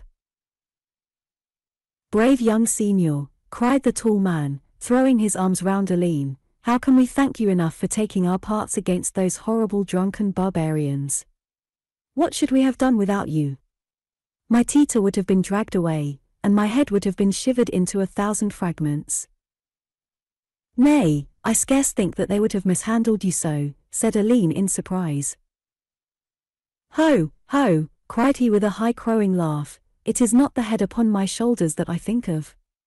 Cospetto. No. It is the head under my arm which you have preserved. Perhaps the Signory would deign to come under our roof, father, said the maiden. If we bide here, who knows that some fresh tumult may not break out. Well said, Tita. Well said, my girl. I pray you, sirs, to honour my unworthy roof so far. Alight, Giacomo. There are 5 steps up. Now 2 more. So. Here we are at last in safety.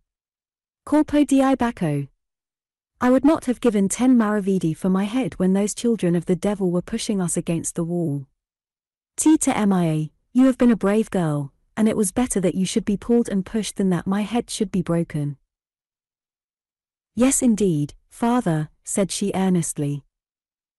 But those English. Ack.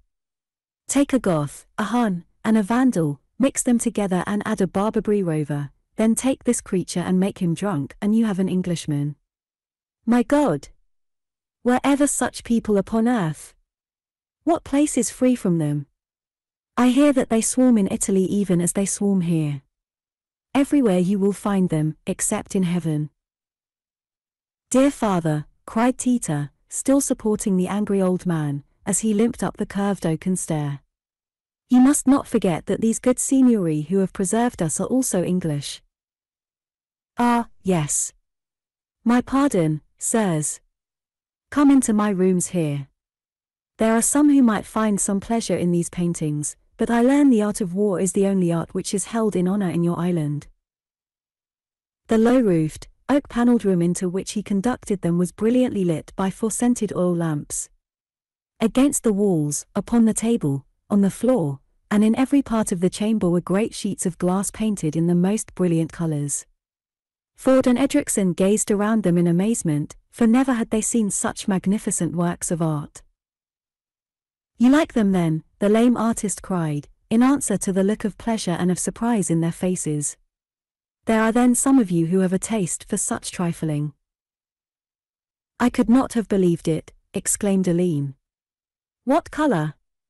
What outlines? See to this martyrdom of the holy Stephen, Ford. Could you not yourself pick up one of these stones which lie to the hand of the wicked murderess? And see this stag, Alleyne, with the cross betwixt its horns.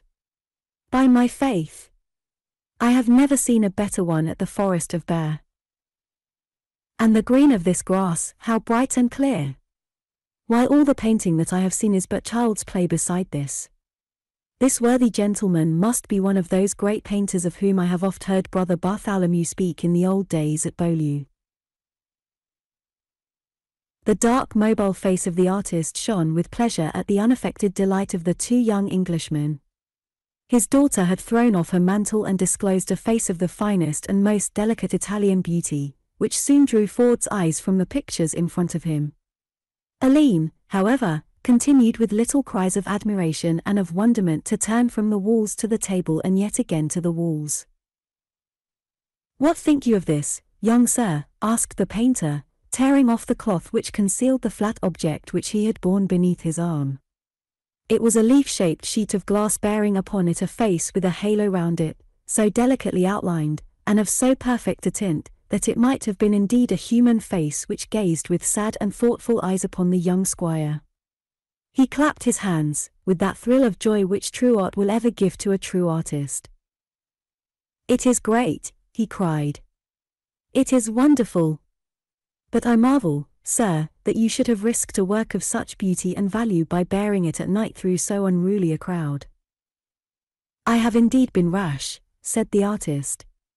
Some wine, Tita, from the Florence flask. Had it not been for you, I tremble to think of what might have come of it.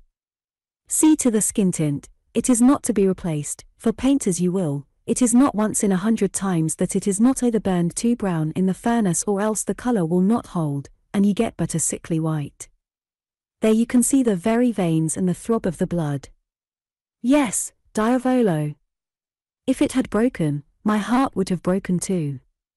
It is for the choir window in the church of Saint Remy, and we had gone, my little helper and I, to see if it was indeed of the size for the stonework. Night had fallen ere we finished, and what could we do save carry it home as best we might? But you, young sir, you speak as if you too knew something of the art. So little that I scarce dare speak of it in your presence, Alleyne answered. I have been cloister-bred, and it was no very great matter to handle the brush better than my brother novices. There are pigments, brush, and paper, said the old artist. I do not give you glass, for that is another matter, and takes much skill in the mixing of colours. Now I pray you to show me a touch of your art. I thank you, Tita. The Venetian glasses, cara mia, and fill them to the brim. A seat, signor. While Ford, in his English French, was conversing with Tita in her Italian French, the old man was carefully examining his precious head to see that no scratch had been left upon its surface. When he glanced up again, Alleyne had, with a few bold strokes of the brush, tinted in a woman's face and neck upon the white sheet in front of him. Diavolo, exclaimed the old artist, standing with his head on one side, you have power, yes, cospetto. You have power, it is the face of an angel. It is the face of the Lady Maud Loring, cried Ford, even more astonished. Why, on my faith, it is not unlike her, said Alleyne, in some confusion. Ah! A portrait. So much the better. Young man, I am Agostino Pisano, the son of Andrea Pisano, and I say again that you have power. Further, I say, that, if you will stay with me, I will teach you all the secrets of the glass stainer's mystery, the pigments and their thickening, which will fuse into the glass and which will not, the furnace and the glazing, every trick and method you shall know. I would be right glad to study under such a master, said Alleyne, but I am sworn to follow my lord whilst this war lasts. War! War! Cried the old Italian. Ever this talk of war. And the men that you hold to be great, what are they? Have I not heard their names? Soldiers, butchers, destroyers. Ah, perbacco. We have men in Italy who are in very truth great. You pull down, you despoil, but they build up, they restore. Ah, if you could but see my own dear Pisa, the Duomo, the cloisters of Camposanto, the high Campanile, with the mellow throb of her bells upon the warm Italian air. Those are the works of great men. And I have seen them with my own eyes, these very eyes which look upon you. I have seen Andrea Orcagna, Taddeo Gaddi, Gaetano, Stefano, Simone Memmi, men whose very colours I am not worthy to mix. And I have seen the aged Giotto, and he in turn was pupil to Cimabue, before whom there was no art in Italy, for the Greeks were brought to paint the chapel of the Gironde at Florence. Ah, signori, there are the real great men whose names will be held in honour when your soldiers are shown to have been the enemies of humankind. Faith, sir, said Ford, there is something to say for the soldiers also, for, unless they be defended, how are all these gentlemen whom you have mentioned to preserve the pictures which they have painted? And all these, said Alleyne. Have you indeed done them all, and where are they to go? Yes, signor, they are all from my hand. Some are, as you see, upon one sheet, and some are in many pieces which may fasten together. There are some who do but paint upon the glass, and then, by placing another sheet of glass upon the top and fastening it, they keep the air from their painting. Yet I hold that the true art of my craft lies as much in the furnace as in the brush. See this rose window, which is from the model of the Church of the Holy Trinity at Vendôme, and this other of the Finding of the Grail, which is for the apse of the Abbey church. Time was when none but my countrymen could do these things, but there is Clement of Chartres and others in France who are very worthy workmen. But, there is that ever-shrieking brazen tongue which will not let us forget for one short hour that it is the arm of the savage, and not the hand of the master, which rules over the world. A stern, clear bugle call had sounded close at hand to summon some following together for the night. "It is a sign to us as well," said Ford. "I would fain stay here forever amid all these beautiful things," staring hard at the blushing Tita as he spoke, "but we must be back at our lord's hostel ere he reach it." Amid renewed thanks and with promises to come again, the two squires bade their leave of the old Italian glass stainer and his daughter. The streets were clearer now, and the rain had stopped, so they made their way quickly from the Rue du Roi, in which their new friends dwelt, to the Rue des Sapoteurs, where the hostel of the Half Moon was situated. Chapter 22. How the Bowmen held Wassail at the Rose de Guienne. "Mon Dieu! Alleyne, saw you ever so lovely a face?" cried Ford as they hurried along together. "So pure, so peaceful, and so beautiful." "In sooth, yes. And the hue of the skin the most perfect that ever I saw. Marked you also how the hair curled round the brow? It was wonder-fine. Those eyes, too," cried Ford. "How clear and how tender, simple, and yet so full of thought." "If there was a weakness it was in the chin," said Alleyne. "Nay, I saw none. It was well curved, it is true. Most daintily so. And yet—" "What then, Alleyne? Wouldst find flaw in the sun?" "Well, bethink you, Ford, would not more power and expression have been put into the face by a long and noble beard?" "Holy Virgin," cried Ford, "the man is mad. A beard on the face of little Tita." "Tita? Who spoke of Tita? Who spoke of aught else?" "It was the picture of Saint Remy, man, of which I have been discoursing." "You are indeed," cried Ford, laughing, "a Goth, Hun, and Vandal, with all the other hard names which the old man called us. How could you think so much of a smear of pigments, when there was such a picture painted by the good God himself in the very room with you? But who is this?" "If it please you, sirs," said an archer, running across to them, "Elwood and others would be right glad to see you. They are within here. He bade me say to you that the Lord Loring will not need your service tonight, as he sleeps with the Lord Chandos." "By my faith," said Ford, "we do not need a guide to lead us to their presence." As he spoke there came a roar of singing from the tavern upon the right, with shouts of laughter and stamping of feet. Passing under a low door, and down a stone-flagged passage, they found themselves in a long narrow hall lit up by a pair of blazing torches, one at either end.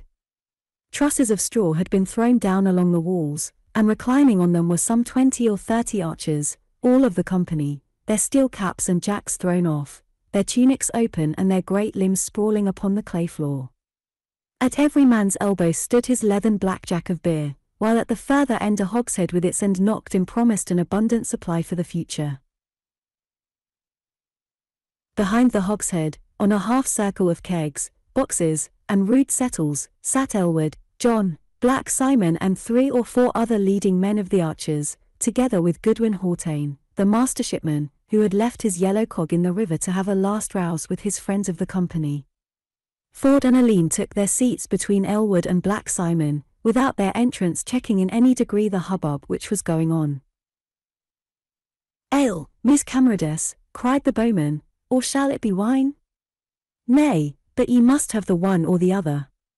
Here, Jack, thou limb of the devil, bring a botrin of the oldest vintage, and see that you do not shake it. Hast heard the news?" "Nay," cried both the squires. "That we are to have a brave tourney." "A tourney?" "Aye, lads.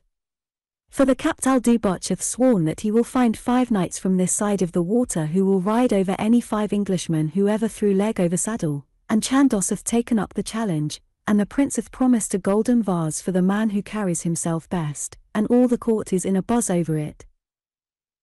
"Why should the knights have all the sport?" growled Hordle John. "Could they not set up 5 archers for the honour of Aquitaine and of Gascony?" "Or 5 men-at-arms," said Black Simon. But who are the English knights? Asked Hautaine. There are 341 in the town, said Aylward, and I hear that 340 cartels and defiances have already been sent in, the only one missing being Sir John Ravensholme, who is in his bed with the sweating sickness, and cannot set foot to ground.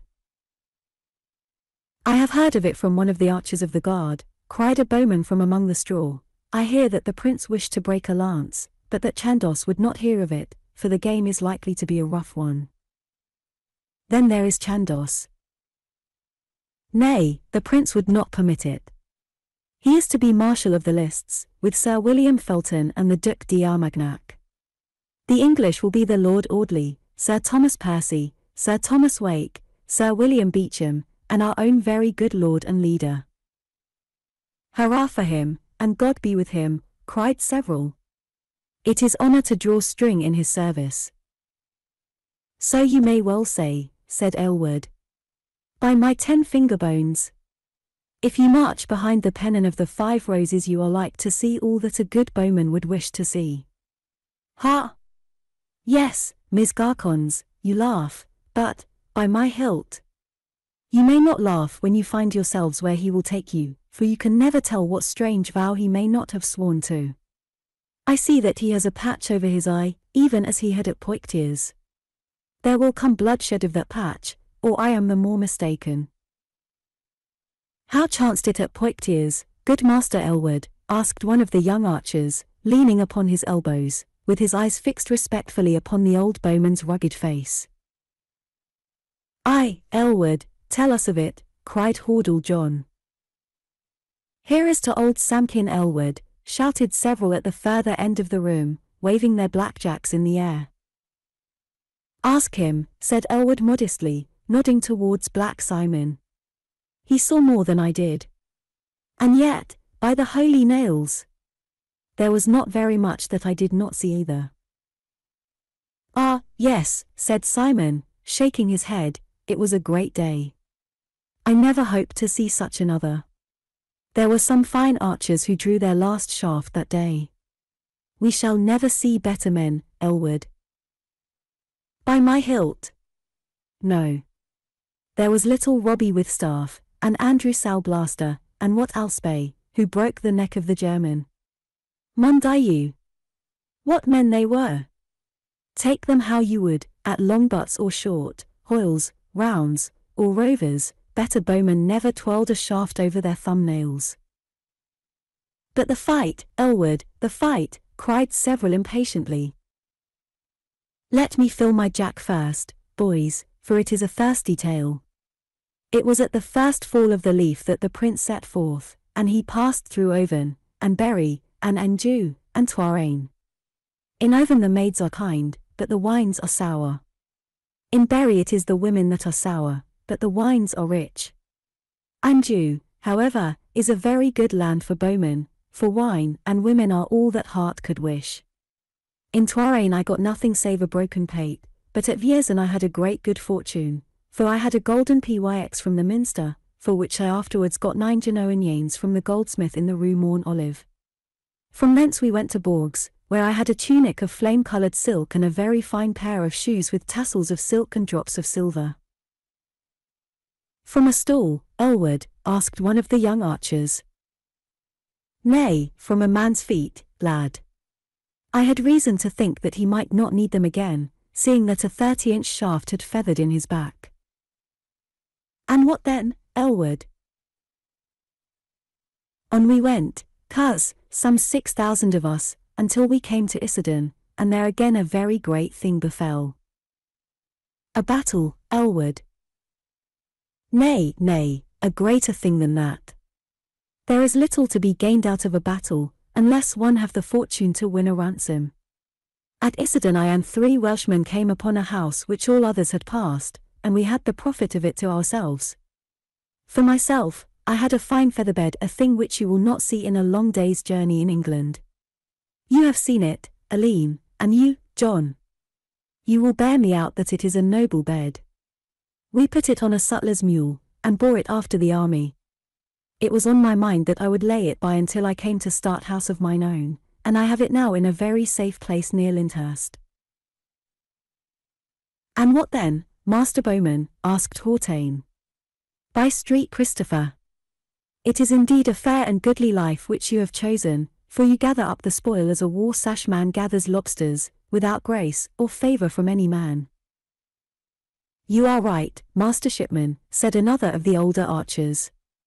It is an old bowyer's rede that the second feather of a fenny goose is better than the pinion of a tame one. Draw on, old lad, for I have come between you and the clout. On we went then, said Aylward, after a long pull at his blackjack. There were some 6,000 of us, with the prince and his knights, and the feather-bed upon a sutler's mule in the centre. We made great havoc in Touraine, until we came into Romorantin, where I chanced upon a gold chain and 2 bracelets of jasper, which were stolen from me the same day by a black-eyed wench from the Ardennes. Mon Dieu! There are some folk who have no fear of Domesday in them, and no sign of grace in their souls, for ever clutching and clawing at another man's chattels. But the battle, Aylward, the battle, cried several, amid a burst of laughter. I come to it, my young war-pups. Well, then, the King of France had followed us with 50,000 men, and he made great haste to catch us, but when he had us he scarce knew what to do with us, for we were so drawn up among hedges and vineyards that they could not come nigh us, save by one lane. On both sides were archers, men-at-arms, and knights behind, and in the centre the baggage, with my feather-bed upon a sutler's mule. 300 chosen knights came straight for it, and, indeed, they were very brave men, but such a drift of arrows met them that few came back. Then came the Germans, and they also fought very bravely, so that 1 or 2 broke through the archers and came as far as the feather-bed, but all to no purpose.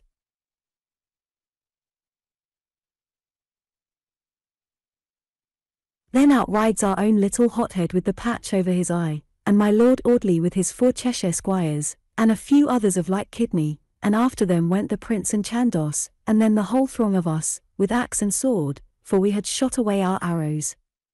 Ma foi! It was a foolish thing, for we came forth from the hedges, and there was naught to guard the baggage had they ridden round behind us. But all went well with us, and the king was taken, and little Robbie with staff and I fell in with a wain with 12 firkins of wine for the king's own table, and, by my hilt. If you ask me what happened after that, I cannot answer you, nor can little Robbie with staff either. And next day, by my faith, we did not tarry long, but we hied back to Bordeaux, where we came in safety with the King of France and also the feather-bed. I sold my spoil, mes garcons, for as many gold pieces as I could hold in my hufken, and for 7 days I lit 12 wax candles upon the altar of St. Andrew, for if you forget the blessed when things are well with you, they are very likely to forget you when you have need of them. I have a score of 119 pounds of wax against the holy Andrew, and, as he was a very just man, I doubt not that I shall have full weigh and measure when I have most need of it. Tell me, Master Aylward, cried a young fresh-faced archer at the further end of the room, what was this great battle about? Why, you jackfool, what would it be about save who should wear the crown of France? I thought that mayhap it might be as to who should have this feather-bed of thine. If I come down to you, Silas, I may lay my belt across your shoulders, Aylward answered, amid a general shout of laughter. But it is time young chickens went to roost when they dare cackle against their elders. It is late, Simon. Nay, let us have another song. Here is Arnold of Sowley will troll as good a stave as any man in the company. Nay, we have one here who is second to none, said Hautaine, laying his hand upon Big John's shoulder. I have heard him on the cog with a voice like the wave upon the shore. I pray you, friend, to give us the bells of Milton, or, if you will, the Franklin's Maid. Hordle John drew the back of his hand across his mouth, fixed his eyes upon the corner of the ceiling, and bellowed forth, in a voice which made the torches flicker, the Southland ballad for which he had been asked. The Franklin he hath gone to Rome. The Franklin's maid she bides at home. But she is cold and coy and staid. And who may win the Franklin's maid? There came a knight of high renown. in bassinet and cyclatoon. On bended knee full long he prayed. He might not win the franklin's maid. There came a squire so debonair. His dress was rich, his words were fair. He sweetly sang, he deftly played. He could not win the franklin's maid. There came a mercer wonderfine, with velvet cap and gabardine. For all his ships, for all his trade, he could not buy the franklin's maid. There came an archer bold and true, with bracer guard and stave of yew. His purse was light, his jerkin frayed. Harrow, alas! The franklin's maid. Oh, some have laughed and some have cried, and some have scoured the countryside. But off they ride through wood and glade, the bowmen and the franklin's maid. A roar of delight from his audience, with stamping of feet and beating of blackjacks against the ground, showed how thoroughly the song was to their taste, while John modestly retired into a quart pot, which he drained in 4 giant gulps. I sang that ditty in Hordle alehouse ere I ever thought to be an archer myself, quoth he. Fill up your stoups, cried Black Simon, thrusting his own goblet into the open hogshead in front of him. Here is a last cup to the White Company, and every brave boy who walks behind the roses of Loring. To the wood, the flax, and the gander's wing, said an old grey-headed archer on the right. To a gentle loose, and the King of Spain for a mark at 14 score, cried another. To a bloody war, shouted a fourth. Many to go and few to come. With the most gold to the best steel, added a fifth. And the last cup to the maids of our heart, cried Elwood. A steady hand and a true eye, boys, so let 2 quarts be a bowman's portion. With shout and jest and snatch of song they streamed from the room, and all was peaceful once more in the Rose de Guienne. Chapter 23. How England held the lists at Bordeaux. So used were the good burghers of Bordeaux to martial display and knightly sport, that an ordinary joust or tournament was an everyday matter with them. The fame and brilliancy of the prince's court had drawn the knights-errant and pursuivants of arms from every part of Europe. In the long lists by the Garonne on the landward side of the northern gate there had been many a strange combat, when the Teutonic knight, fresh from the conquest of the Prussian heathen, ran a course against the knights of Calatrava, hardened by continual struggle against the Moors, or cavaliers from Portugal broke a lance with Scandinavian warriors from the further shore of the great northern ocean. Here fluttered many an outland pennon, bearing symbol and blazonry from the banks of the Danube, the wilds of Lithuania and the mountain strongholds of Hungary, for chivalry was of no clime and of no race, nor was any land so wild that the fame and name of the prince had not sounded through it from border to border. Great, however, was the excitement through town and district when it was learned that on the 3rd Wednesday in Advent there would be held a passage at arms in which 5 knights of England would hold the lists against all comers. The great concourse of noblemen and famous soldiers, the national character of the contest, and the fact that this was a last trial of arms before what promised to be an arduous and bloody war, all united to make the event one of the most notable and brilliant that Bordeaux had ever seen. On the eve of the contest the peasants flocked in from the whole district of the Medoc, and the fields beyond the walls were whitened with the tents of those who could find no warmer lodging. From the distant camp of Dax, too, and from Blaye, Berge, Liban, Saint-Emilion, Castillon, St. Macaire, Cardillac, Ryans, and all the cluster of flourishing towns which look upon Bordeaux as their mother, there thronged an unceasing stream of horsemen and of footmen, all converging upon the great city. By the morning of the day on which the courses were to be run, not less than 80 people had assembled round the lists and along the low grassy ridge which looks down upon the scene of the encounter. It was, as may well be imagined, no easy matter among so many noted cavaliers to choose out 5 on either side who should have precedence over their fellows. A score of secondary combats had nearly arisen from the rivalries and bad blood created by the selection, and it was only the influence of the prince and the efforts of the older barons which kept the peace among so many eager and fiery soldiers. Not till the day before the courses were the shields finally hung out for the inspection of the ladies and the heralds, so that all men might know the names of the champions and have the opportunity to prefer any charge against them, should there be stain upon them which should disqualify them from taking part in so noble and honourable a ceremony. Sir Hugh Calverley and Sir Robert Knowles had not yet returned from their raid into the marches of the Navarre, so that the English party were deprived of two of their most famous lances. Yet there remained so many good names that Chandos and Fulton, to whom the selection had been referred, had many an earnest consultation, in which every feat of arms and failure or success of each candidate was weighed and balanced against the rival claims of his companions. Lord Audley of Cheshire, the hero of Poictiers, and Loring of Hampshire, who was held to be the second lance in the army, were easily fixed upon. Then, of the younger men, Sir Thomas Percy of Northumberland, Sir Thomas Wake of Yorkshire, and Sir William Beauchamp of Gloucestershire, were finally selected to uphold the honour of England. On the other side were the veteran Captal de Buch and the brawny Olivier de Clisson, with the free companion Sir Perducas d'Albret, the valiant Lord of Mucident, and Sigismund von Altenstadt, of the Teutonic Order.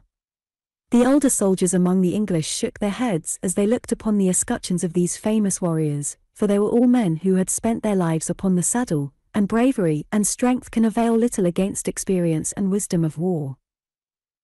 "By my faith, Sir John," said the prince as he rode through the winding streets on his way to the list, "I should have been glad to have splintered a lance today. You have seen me hold a spear since I had strength to lift one, and should know best whether I do not merit a place among this honourable company." "There is no better seat and no truer lance, sire," said Chandos, "but, if I may say so without fear of offence, it were not fitting that you should join in this debate." "And why, Sir John?" "Because, sire, it is not for you to take part with Gascons against English, or with English against Gascons, seeing that you are lord of both. We are not too well loved by the Gascons now, and it is but the golden link of your princely coronet which holds us together. If that be snapped, I know not what would follow." "Snapped, Sir John," cried the prince, with an angry sparkle in his dark eyes. "What manner of talk is this? You speak as though the allegiance of our people were a thing which might be thrown off or on like a falcon's jessel. With a sorry hack one uses whip and spur, sire," said Chandos, "but with a horse of blood and spirit a good cavalier is gentle and soothing, coaxing rather than forcing. These folk are strange people, and you must hold their love, even as you have it now, for you will get from their kindness what all the pennons in your army could not wring from them." "You are over grave today, John," the prince answered. "We may keep such questions for our council chamber. But how now, my brothers of Spain, and of Majorca, what think you of this challenge?" "I look to see some handsome joisting," said Don Pedro, who rode with the King of Majorca upon the right of the prince, while Chandos was on the left. "By St. James of Compostela! But these burghers would bear some taxing. See to the broadcloth and velvet that the rogues bear upon their backs. By my troth, if they were my subjects they would be glad enough to wear falding and leather ere I had done with them. But mayhap it is best to let the wool grow long ere you clip it." "It is our pride," the prince answered coldly, "that we rule over freemen and not slaves." "Every man to his own humour," said Pedro carelessly. "Carajo! There is a sweet face at yonder window. Don Fernando, I pray you to mark the house, and to have the maid brought to us at the Abbey." "Nay, brother, nay," cried the prince impatiently. "I have had occasion to tell you more than once that things are not ordered in this way in Aquitaine." "A thousand pardons, dear friend," the Spaniard answered quickly, for a flush of anger had sprung to the dark cheek of the English prince. "You make my exile so like a home that I forget at times that I am not in very truth back in Castile. Every land hath indeed its ways and manners, but I promise you, Edward, that when you are my guest in Toledo or Madrid you shall not yearn in vain for any commoner's daughter on whom you may deign to cast your eye. Your talk, sire, said the prince still more coldly, is not such as I love to hear from your lips. I have no taste for such amours as you speak of, and I have sworn that my name shall be coupled with that of no woman save my ever dear wife. Ever the mirror of true chivalry, exclaimed Pedro, while James of Majorca, frightened at the stern countenance of their all-powerful protector, plucked hard at the mantle of his brother exile. Have a care, cousin, he whispered, for the sake of the Virgin have a care, for you have angered him. Pshaw! Fear not, the other answered in the same low tone. If I miss one stoop I will strike him on the next. Mark me else. Fair cousin, he continued, turning to the prince, these be rare men-at-arms and lusty bowmen. It would be hard indeed to match them. They have journeyed far, sire, but they have never yet found their match. Nor ever will, I doubt not. I feel myself to be back upon my throne when I look at them. But tell me, dear coz, what shall we do next, when we have driven this bastard Henry from the kingdom which he hath filched? We shall then compel the King of Aragon to place our good friend and brother James of Majorca upon the throne. Noble and generous prince, cried the little monarch. That done, said King Pedro, glancing out of the corners of his eyes at the young conqueror, we shall unite the forces of England, of Aquitaine, of Spain and of Majorca. It would be shame to us if we did not do some great deed with such forces ready to our hand. You say truly, brother, cried the prince, his eyes kindling at the thought. Methinks that we could not do anything more pleasing to Our Lady than to drive the heathen Moors out of the country. I am with you, Edward, as true as hilt to blade. But, by St. James, we shall not let these Moors make mock at us from over the sea. We must take ship and thrust them from Africa. By heaven, yes, cried the prince. And it is the dream of my heart that our English pennons shall wave upon the Mount of Olives, and the lions and lilies float over the holy city. And why not, dear coz? Your bowmen have cleared a path to Paris, and why not to Jerusalem? Once there, your arms might rest. Nay, there is more to be done, cried the prince, carried away by the ambitious dream. There is still the city of Constantine to be taken, and war to be waged against the Sultan of Damascus. And beyond him again there is tribute to be levied from the Cham of Tartary and from the kingdom of Cathay. Ha! John, what say you? Can we not go as far eastward as Richard of the Lion Heart? Old John will bide at home, sire, said the rugged soldier. By my soul! As long as I am Seneschal of Aquitaine I will find enough to do in guarding the marches which you have entrusted to me. It would be a blithe day for the King of France when he heard that the seas lay between him and us. By my soul! John, said the prince, I have never known you turn laggard before. The babbling hound, sire, is not always the first at the mort, the old knight answered. Nay, my true heart. I have tried you too often not to know. But, by my soul, I have not seen so dense a throng since the day that we brought King John down Cheapside. It was indeed an enormous crowd which covered the whole vast plain from the line of vineyards to the river bank. From the northern gate the prince and his companions looked down at a dark sea of heads, brightened here and there by the coloured hoods of the women, or by the sparkling headpieces of archers and men-at-arms. In the centre of this vast assemblage the lists seemed but a narrow strip of green marked out with banners and streamers, while a gleam of white with a flutter of pennons at either end showed where the marquees were pitched which served as the dressing rooms of the combatants. A path had been staked off from the city gate to the stands which had been erected for the court and the nobility. Slowly the long and glittering train wound into the lists, until every horse had been tethered by the varlets in waiting, and every lord and lady seated in the long stands which stretched, rich in tapestry and velvet and blazoned arms, on either side of the centre of the arena. Slowly the long and glittering train wound into the lists, until every horse had been tethered by the varlets in waiting, and every lord and lady seated in the long stands which stretched, rich in tapestry and velvet and blazoned arms, on either side of the centre of the arena. The holders of the lists occupied the end which was nearest to the city gate.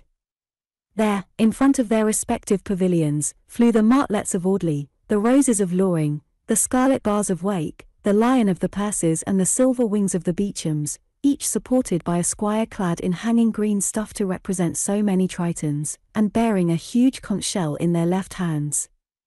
Behind the tents the great war horses, armed at all points, champed and reared, while their masters sat at the doors of their pavilions, with their helmets upon their knees, chatting as to the order of the day's doings. The English archers and men-at-arms had mustered at that end of the lists, but the vast majority of the spectators were in favour of the attacking party, for the English had declined in popularity ever since the bitter dispute as to the disposal of the royal captive after the Battle of Poictiers. Hence the applause was by no means general when the herald-at-arms proclaimed, after a flourish of trumpets, the names and styles of the knights who were prepared, for the honour of their country and for the love of their ladies, to hold the field against all who might do them the favour to run a course with them. On the other hand, a deafening burst of cheering greeted the rival herald, who, advancing from the other end of the lists, rolled forth the well-known titles of the 5 famous warriors who had accepted the defiance. "Faith, John," said the prince, "it sounds as though you were right." "Ha! My Grace d'Armagnac, it seems that our friends on this side will not grieve if our English champions lose the day." "It may be so, sire," the Gascon nobleman answered. "I have little doubt that in Smithfield or at Windsor an English crowd would favour their own countrymen." "By my faith! That's easily seen," said the prince, laughing, "for a few score English archers at yonder end are bellowing as though they would outshout the mighty multitude. I fear that they will have little to shout over this tourney, for my gold vase has small prospect of crossing the water. What are the conditions, John?" "They are to tilt singly not less than 3 courses, sire, and the victory to rest with that party which shall have won the greater number of courses, each pair continuing till one or other have the vantage. He who carries himself best of the victors hath the prize, and he who is judged best of the other party hath a jewelled clasp. Shall I order that the knackers sound, sire?" The prince nodded, and the trumpets rang out, while the champions rode forth one after the other, each meeting his opponent in the centre of the lists. Sir William Beauchamp went down before the practised lance of the Captal de Buch. Sir Thomas Percy won the vantage over the Lord of Mucident, and the Lord Audley struck Sir Perducas d'Albret from the saddle. The burly de Clisson, however, restored the hopes of the attackers by beating to the ground Sir Thomas Wake of Yorkshire. So far, there was little to choose betwixt challengers and challenged. "By St. James of Santiago," cried Don Pedro, with a tinge of colour upon his pale cheeks, "win who will, this has been a most notable contest." "Who comes next for England, John?" asked the prince in a voice which quivered with excitement. "Sir Nigel Loring of Hampshire, sire." "Ha! He is a man of good courage, and skilled in the use of all weapons." "He is indeed, sire. But his eyes, like my own, are the worse for wars. Yet he can tilt or play his part at handstrokes as merrily as ever. It was he, sire, who won the golden crown which Queen Philippa, your royal mother, gave to be jousted for by all the knights of England after the harrying of Calais.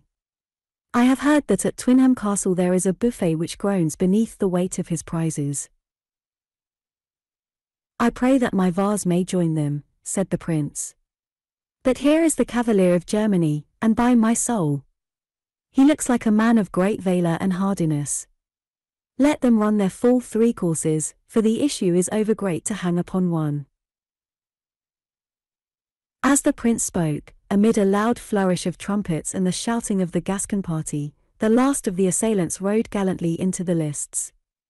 He was a man of great size, clad in black armour without blazonry or ornament of any kind, for all worldly display was forbidden by the rules of the military brotherhood to which he belonged. No plume or nobloy fluttered from his plain tilting salade, and even his lance was devoid of the customary banderole.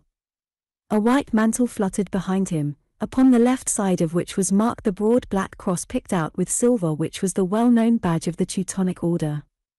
Mounted upon a horse as large, as black, and as forbidding as himself, he cantered slowly forward, with none of those prancings and gambades with which a cavalier was accustomed to show his command over his charger. Gravely and sternly he inclined his head to the prince, and took his place at the further end of the arena. He had scarce done so before Sir Nigel rode out from the holder's enclosure, and galloping at full speed down the lists, drew his charger up before the prince's stand with a jerk which threw it back upon its haunches.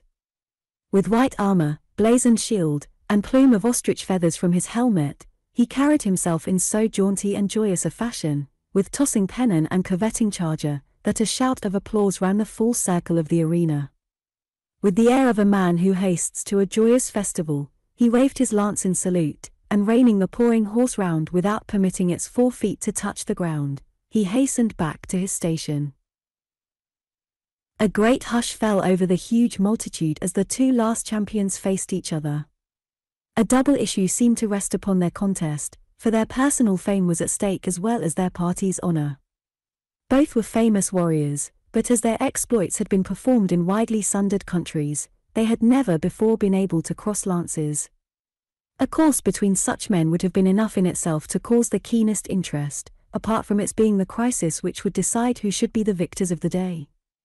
For a moment they waited, the German sombre and collected, Sir Nigel quivering in every fibre with eagerness and fiery resolution. Then, amid a long-drawn breath from the spectators, the glove fell from the marshal's hand, and the two steel-clad horsemen met like a thunderclap in front of the royal stand. The German, though he reeled for an instant before the thrust of the Englishman, struck his opponent so fairly upon the visor that the laces burst, the plumed helmet flew to pieces, and Sir Nigel galloped on down the lists with his bald head shimmering in the sunshine.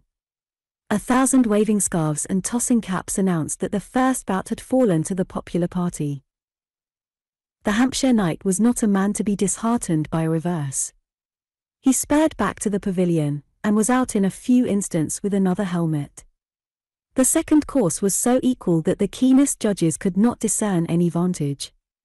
Each struck fire from the other's shield, and each endured the jarring shock as though welded to the horse beneath him.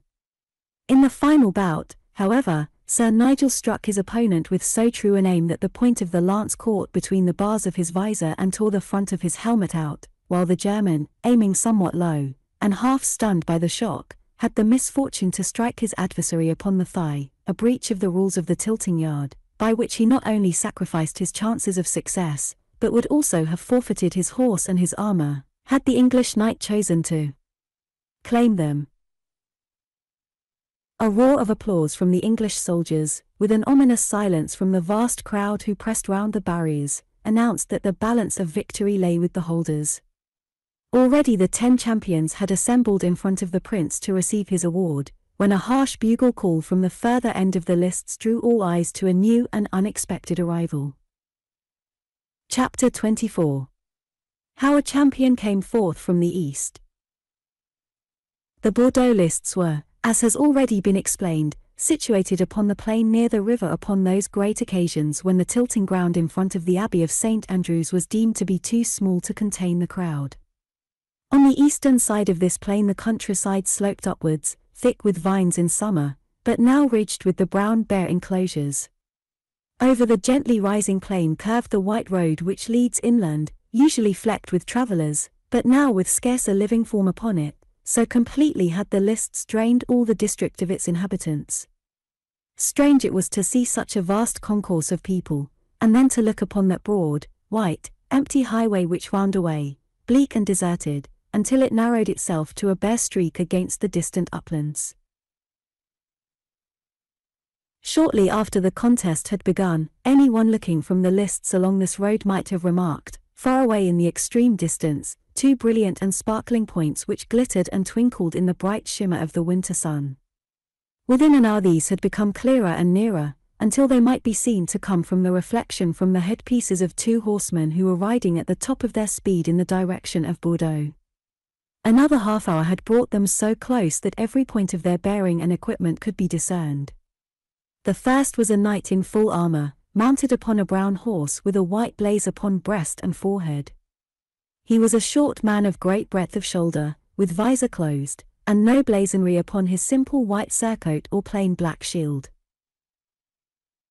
The other, who was evidently his squire and attendant, was unarmed save for the helmet upon his head, but bore in his right hand a very long and heavy oaken spear which belonged to his master. In his left hand the squire held not only the reins of his own horse but those of a great black war-horse, fully harnessed, which trotted along at his side. Thus the 3 horses and their 2 riders rode swiftly to the lists, and it was the blare of the trumpet sounded by the squire as his lord rode into the arena which had broken in upon the prize-giving and drawn away the attention and interest of the spectators. "Ha, John," cried the prince, craning his neck, "who is this cavalier, and what is it that he desires?" "On my word, sire," replied Chandos, with the utmost surprise upon his face, "it is my opinion that he is a Frenchman." "A Frenchman," repeated Don Pedro. "And how can you tell that, my lord Chandos, when he has neither coat armor, crest, or blazonry?" "By his armor, sire, which is rounder at elbow and at shoulder than any of Bordeaux or of England. Italian he might be were his bassinet more sloped, but I will swear that those plates were welded betwixt this and Rhine. Here comes his squire, however, and we shall hear what strange fortune hath brought him over the marches." As he spoke the attendant cantered up the grassy enclosure, and pulling up his steed in front of the royal stand, blew a second fanfare upon his bugle. He was a raw-boned, swarthy-cheeked man, with black bristling beard and a swaggering bearing. Having sounded his call, he thrust the bugle into his belt, and, pushing his way betwixt the groups of English and of Gascon knights, he reined up within a spear's length of the royal party. "I come," he shouted in a hoarse, thick voice, with a strong Breton accent, "as squire and herald from my master, who is a very valiant pursuivant of arms, and a liegeman to the great and powerful monarch, Charles, King of the French. My master has heard that there is jousting here, and prospect of honourable advancement, so he has come to ask that some English cavalier will vouchsafe for the love of his lady to run a course with sharpened lances with him, or to meet him with sword, mace, battle-axe, or dagger. He bade me say, however, that he would fight only with a true Englishman, and not with any mongrel who is neither English nor French, but speaks with the tongue of the one, and fights under the banner of the other." "Sir," cried de Clisson, with a voice of thunder, while his countrymen clapped their hands to their swords. The squire, however, took no notice of their angry faces, but continued with his master's message. "He is now ready, sire," he said, "albeit his destrier has travelled many miles this day, and fast, for we were in fear lest we come too late for the jousting." "Ye have indeed come too late," said the prince, "seeing that the prize is about to be awarded, yet I doubt not that one of these gentlemen will run a course for the sake of honour with this cavalier of France. And as to the prize, sire," quoth Sir Nigel, "I am sure that I speak for all when I say this French knight hath our leave to bear it away with him if he can fairly win it." "Bear word of this to your master," said the prince, "and ask him which of these 5 Englishmen he would desire to meet.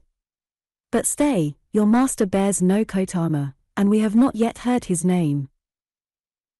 "My master, sire, is under vow to the Virgin neither to reveal his name nor to open his visor until he is back upon French ground once more." "Yet what assurance have we," said the prince, "that this is not some varlet masquerading in his master's harness, or some caitiff knight, the very touch of whose lance might bring infamy upon an honourable gentleman?" "It is not so, sire," cried the squire earnestly. "There is no man upon earth who would demean himself by breaking a lance with my master." "You speak out boldly, squire," the prince answered, "but unless I have some further assurance of your master's noble birth and gentle name I cannot match the choicest lances of my court against him." "You refuse, sire?" "I do refuse." Then, sire, I was bidden to ask you from my master whether you would consent if Sir John Chandos, upon hearing my master's name, should assure you that he was indeed a man with whom you might yourself cross swords without indignity. I ask no better, said the prince. Then I must ask, Lord Chandos, that you will step forth. I have your pledge that the name shall remain ever a secret, and that you will neither say nor write one word which might betray it. The name is— He stooped down from his horse and whispered something into the old knight's ear which made him start with surprise, and stare with much curiosity at the distant knight, who was sitting his charger at the further end of the arena. Is this indeed sooth? He exclaimed. It is, my lord, and I swear it by Saint Ives of Brittany. I might have known it, said Chandos, twisting his moustache, and still looking thoughtfully at the cavalier. What then, Sir John? Asked the prince. Sire, this is a knight whom it is indeed great honour to meet, and I would that your grace would grant me leave to send my squire for my harness, for I would dearly love to run a course with him. Nay, nay, Sir John, you have gained as much honour as one man can bear, and it were hard if you could not rest now. But I pray you, squire, to tell your master that he is very welcome to our court, and that wines and spices will be served him, if he would refresh himself before jousting. My master will not drink, said the squire. Let him then name the gentleman with whom he would break a spear. He would contend with these 5 knights, each to choose such weapons as suit him best. I perceive, said the prince, that your master is a man of great heart and high of enterprise. But the sun already is low in the west, and there will scarce be light for these courses. I pray you, gentlemen, to take your places, that we may see whether this stranger's deeds are as bold as his words.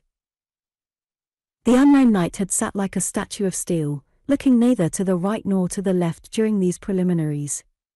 He had changed from the horse upon which he had ridden, and bestrode the black charger which his squire had led beside him.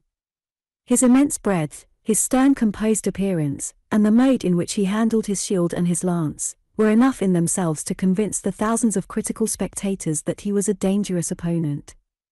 Aylward, who stood in the front row of the archers with Simon, Big John, and others of the company, had been criticizing the proceedings from the commencement with the ease and freedom of a man who had spent his life under arms and had learned in a hard school to know at a glance the points of a horse and his rider.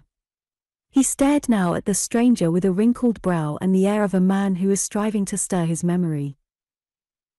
By my hilt! I have seen the thick body of him before today. Yet I cannot call to mind where it could have been.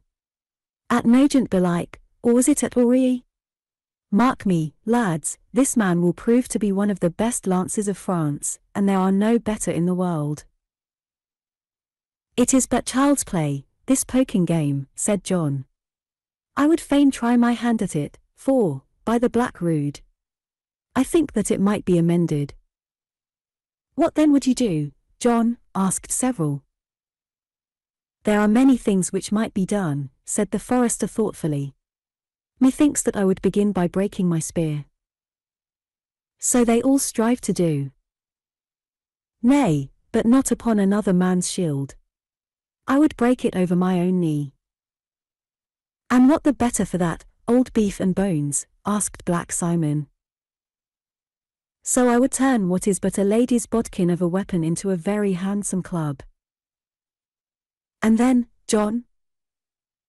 Then I would take the other's spear into my arm or my leg, or where it pleased him best to put it, and I would dash out his brains with my club. By my 10 finger bones! Old John, said Aylward, I would give my featherbed to see you at a spear running. This is a most courtly and gentle sport which you have devised. So it seems to me, said John seriously. Or, again, one might seize the other round the middle, pluck him off his horse and bear him to the pavilion, there to hold him to ransom. Good, cried Simon, amid a roar of laughter from all the archers round. By Thomas of Kent! We shall make a camp martial of thee, and thou shalt draw up rules for our jousting. But, John, who is it that you would uphold in this knightly and pleasing fashion? What mean you? Why, John, so strong and strange a tilter must fight for the brightness of his lady's eyes or the curve of her eyelash, even as Sir Nigel does for the Lady Loring. I know not about that, said the big archer, scratching his head in perplexity. Since Mary hath played me false, I can scarce fight for her. Yet any woman will serve. There is my mother then, said John. She was at much pains at my upbringing, and, by my soul, I will uphold the curve of her eyelashes, for it tickleth my very heart-root to think of her. But who is here? It is Sir William Beauchamp. He is a valiant man, but I fear that he is scarce firm enough upon the saddle to bear the thrust of such a tilter as this stranger promises to be. Aylward's words were speedily justified, for even as he spoke the two knights met in the centre of the lists. Beauchamp struck his opponent a shrewd blow upon the helmet, but was met with so frightful a thrust that he rolled out of his saddle and rolled over and over upon the ground. Sir Thomas Percy met with little better success, for his shield was split, his vambrace torn and he himself wounded slightly in the side. Lord Audley and the unknown knight struck each other fairly upon the helmet, but, while the stranger sat as firm and rigid as ever upon his charger, the Englishman was bent back to his horse's cropper by the weight of the blow, and had galloped halfway down the lists ere he could recover himself. Sir Thomas Wake was beaten to the ground with a battle-axe, that being the weapon which he had selected, and had to be carried to his pavilion. These rapid successes, gained one after the other over for celebrated warriors, worked the crowd up to a pitch of wonder and admiration. Thunders of applause from the English soldiers, as well as from the citizens and peasants, showed how far the love of brave and knightly deeds could rise above the rivalries of race. By my soul, John, cried the prince, with his cheek flushed and his eyes shining, this is a man of good courage and great hardiness. I could not have thought that there was any single arm upon earth which could have overthrown these 4 champions. He is indeed, as I have said, sire, a knight from whom much honour is to be gained. But the lower edge of the sun is wet, and it will be beneath the sea ere long. Here is Sir Nigel Loring, on foot and with his sword, said the prince. I have heard that he is a fine swordsman. The finest in your army, sire, Chandos answered. Yet I doubt not that he will need all his skill this day. As he spoke, the 2 combatants advanced from either end in full armour with their 2-handed swords sloping over their shoulders. The stranger walked heavily and with a measured stride, while the English knight advanced as briskly as though there was no iron shell to weigh down the freedom of his limbs. At 4 paces distance they stopped, eyed each other for a moment, and then in an instant fell to work with a clatter and clang as though 2 sturdy smiths were busy upon their anvils. Up and down went the long, shining blades, round and round they circled in curves of glimmering light, crossing, meeting, disengaging, with flash of sparks at every parry. Here and there bounded Sir Nigel, his head erect, his jaunty plume fluttering in the air, while his dark opponent sent in crashing blow upon blow, following fiercely up with cut and with thrust, but never once getting past the practised blade of the skilled swordsman. The crowd roared with delight as Sir Nigel would stoop his head to avoid a blow, or by some slight movement of his body allow some terrible thrust to glance harmlessly past him. Suddenly, however, his time came. The Frenchman, whirling up his sword, showed for an instant a chink betwixt his shoulder-piece and the rebrace which guarded his upper arm. In dashed Sir Nigel, and out again so swiftly that the eye could not follow the quick play of his blade, but a trickle of blood from the stranger's shoulder, and a rapidly widening red smudge upon his white surcoat, showed where the thrust had taken effect. The wound was, however, but a slight one, and the Frenchman was about to renew his onset, when, at a sign from the prince, Chandos threw down his baton, and the marshals of the lists struck up the weapons and brought the contest to an end. It were time to check it, said the prince, smiling, for Sir Nigel is too good a man for me to lose, and, by the 5 holy wounds, if one of those cuts came home I should have fears for our champion. What think you, Pedro? I think, Edward, that the little man was very well able to take care of himself. For my part, I should wish to see so well matched a pair fight on while a drop of blood remained in their veins. We must have speech with him. Such a man must not go from my court without rest or sup. Bring him hither, Chandos, and, certes, if the Lord Loring hath resigned his claim upon this goblet, it is right and proper that this cavalier should carry it to France with him as a sign of the prowess that he has shown this day. As he spoke, the knight-errant, who had remounted his war-horse, galloped forward to the royal stand, with a silken kerchief bound round his wounded arm. The setting sun cast a ruddy glare upon his burnished arms, and sent his long black shadow streaming behind him up the level clearing. Pulling up his steed, he slightly inclined his head, and sat in the stern and composed fashion with which he had borne himself throughout, heedless of the applauding shouts and the flutter of kerchiefs from the long lines of brave men and of fair women who were looking down upon him. Sir Knight, said the prince, we have all marvelled this day at this great skill and valour with which God has been pleased to endow you. I would fain that you should tarry at our court, for a time at least, until your hurt is healed and your horses rested.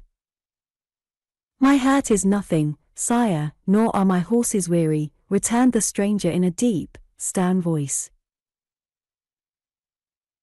Will you not at least hie back to Bordeaux with us, that you may drain a cup of muscadine and sup at our table? I will neither drink your wine nor sit at your table, returned the other. I bear no love for you or for your race, and there is naught that I wish at your hands until the day when I see the last sail which bears you back to your island vanishing away against the western sky. These are bitter words, Sir Knight, said Prince Edward, with an angry frown. And they come from a bitter heart, answered the unknown knight. How long is it since there has been peace in my hapless country? Where are the steadings, and orchards, and vineyards, which made France fair? Where are the cities which made her great? From Providence to Burgundy we are beset by every prowling hireling in Christendom, who rend and tear the country which you have left too weak to guard her own marches. Is it not a byword that a man may ride all day in that unhappy land without seeing thatch upon roof or hearing the crow of cock? Does not one fair kingdom content you, that you should strive so for this other one which has no love for you? Pardieu! A true Frenchman's words may well be bitter, for bitter is his lot and bitter his thoughts as he rides through his thrice unhappy country. Sir Knight, said the prince, you speak like a brave man, and our cousin of France is happy in having a cavalier who is so fit to uphold his cause either with tongue or with sword. But if you think such evil of us, how comes it that you have trusted yourselves to us without warranty or safe conduct? Because I knew that you would be here, sire. Had the man who sits upon your right been ruler of this land, I had indeed thought twice before I looked to him for aught that was knightly or generous. With a soldierly salute, he wheeled round his horse, and, galloping down the lists, disappeared amid the dense crowd of footmen and of horsemen who were streaming away from the scene of the tournament. The insolent villain, cried Pedro, glaring furiously after him. I have seen a man's tongue torn from his jaws for less. Would it not be well even now, Edward, to send horsemen to hale him back? Bethink you that it may be one of the royal house of France, or at least some knight whose loss would be a heavy blow to his master. Sir William Felton, you are well mounted, gallop after the caitiff, I pray you. Do so, Sir William, said the prince, and give him this purse of 100 nobles as a sign of the respect which I bear for him, for, by St. George, he has served his master this day even as I would wish liegemen of mine to serve me. So saying, the prince turned his back upon the King of Spain, and springing upon his horse, rode slowly homewards to the Abbey of St. Andrews. Chapter 25. How Sir Nigel wrote to Twynham Castle. On the morning after the jousting, when Alleyne Edricson went, as was his custom, into his master's chamber to wait upon him in his dressing and to curl his hair, he found him already up and very busily at work.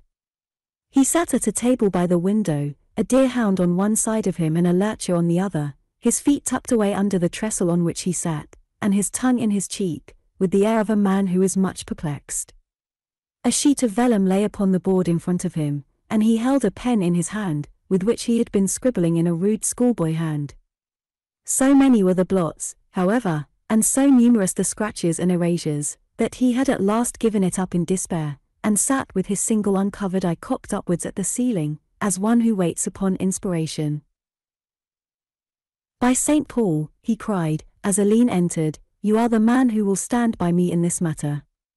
I have been in sore need of you, Alleyne." "God be with you, my fair lord," the squire answered. "I trust that you have taken no hurt from all that you have gone through yesterday." "Nay, I feel the fresher for it, Alleyne. It has eased my joints, which were somewhat stiff from these years of peace. I trust, Alleyne, that thou didst very carefully note and mark the bearing and carriage of this knight of France, for it is time, now when you are young, that you should see all that is best, and mould your own actions in accordance. This was a man from whom much honour might be gained, and I have seldom met anyone for whom I have conceived so much love and esteem. Could I but learn his name, I should send you to him with my cartel, that we might have further occasion to watch his goodly feats of arms. It is said, my fair lord, that none know his name save only the Lord Chandos, and that he is under vow not to speak it. So ran the gossip at the squire's table. Be he who he might, he was a very hardy gentleman. But I have a task here, Alleyne, which is harder to me than aught that was set before me yesterday. Can I help you, my lord? That indeed you can. I have been writing my greetings to my sweet wife, for I hear that a messenger goes from the prince to Southampton within the week, and he would gladly take a packet for me. I pray you, Alleyne, to cast your eyes upon what I have written, and see it they are such words as my lady will understand. My fingers, as you can see, are more used to iron and leather than to the drawing of strokes and turning of letters. What then? Is there aught amiss, that you should stare so? It is this first word, my lord. In what tongue were you pleased to write? In English, for my lady talks it more than she doth French. Yet this is no English word, my sweet lord. Here are 4 T's and never a letter betwixt them. By St. Paul. It seemed strange to my eye when I wrote it, said Sir Nigel. They bristle up together like a clump of lances. We must break their ranks and set them farther apart. The word is that. Now I will read it to you, Alleyne, and you shall write it out fair, for we leave Bordeaux this day, and it would be great joy to me to think that the Lady Loring had word from me. Alleyne sat down as ordered, with a pen in his hand and a fresh sheet of parchment before him, while Sir Nigel slowly spelled out his letter, running his forefinger on from word to word. That my heart is with thee, my dear sweeting, is what thine own heart will assure thee of. All is well with us here, save that Pepin hath the mange on his back, and Pomus hath scarce yet got clear of his stiffness from being 4 days on shipboard, and the more so because the sea was very high, and we were like to founder on account of a hole in her side, which was made by a stone cast at us by certain sea rovers, who may the saints have in their keeping, for they have gone from amongst us, as has young Turlake, and 20 mariners and archers, who would be the more welcome. Here as there is like to be a very fine war, with much honour and all hopes of advancement, for which I go to gather my company together, who are now at Montauban, where they pillage and destroy, yet I hope that, by God's help, I may be able to show that I am their master, even as, my sweet lady, I am their servant. How of that, Alleyne, continued Sir Nigel, blinking at his squire, with an expression of some pride upon his face. Have I not told her all that hath befallen us? You have said much, my fair lord, and yet, if I may say so, it is somewhat crowded together, so that my Lady Loring can, mayhap, scarce follow it. Were it in shorter periods. Nay, it boots me not how you marshal them, as long as they are all there at the muster. Let my lady have the words, and she will place them in such order as pleases her best. But I would have you add what it would please her to know. That will I, said Alleyne, blithely, and bent to the task. My fair lady and mistress, he wrote, God hath had us in his keeping, and my lord is well and in good cheer.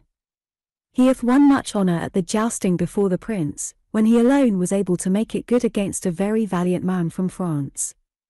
Touching the moneys, there is enough and to spare until we reach Montauban. Herewith, my fair lady, I send my humble regards, entreating you that you will give the same to your daughter, the Lady Maud.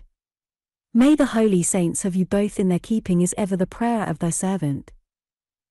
Alleyne Edrickson.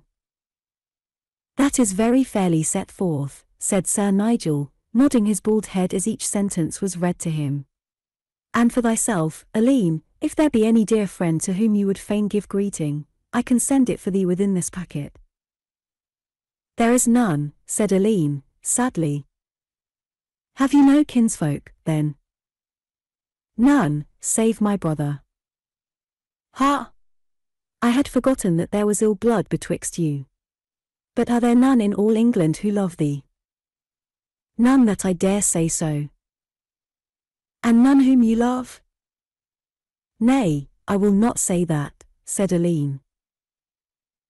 Sir Nigel shook his head and laughed softly to himself. I see how it is with you, he said. Have I not noted your frequent sighs and vacant eye? Is she fair? She is indeed, cried Alleyne from his heart, all tingling at this sudden turn of the talk. And good? As an angel. And yet she loves you not. Nay, I cannot say that she loves another. Then you have hopes. I could not live else. Then must you strive to be worthy of her love.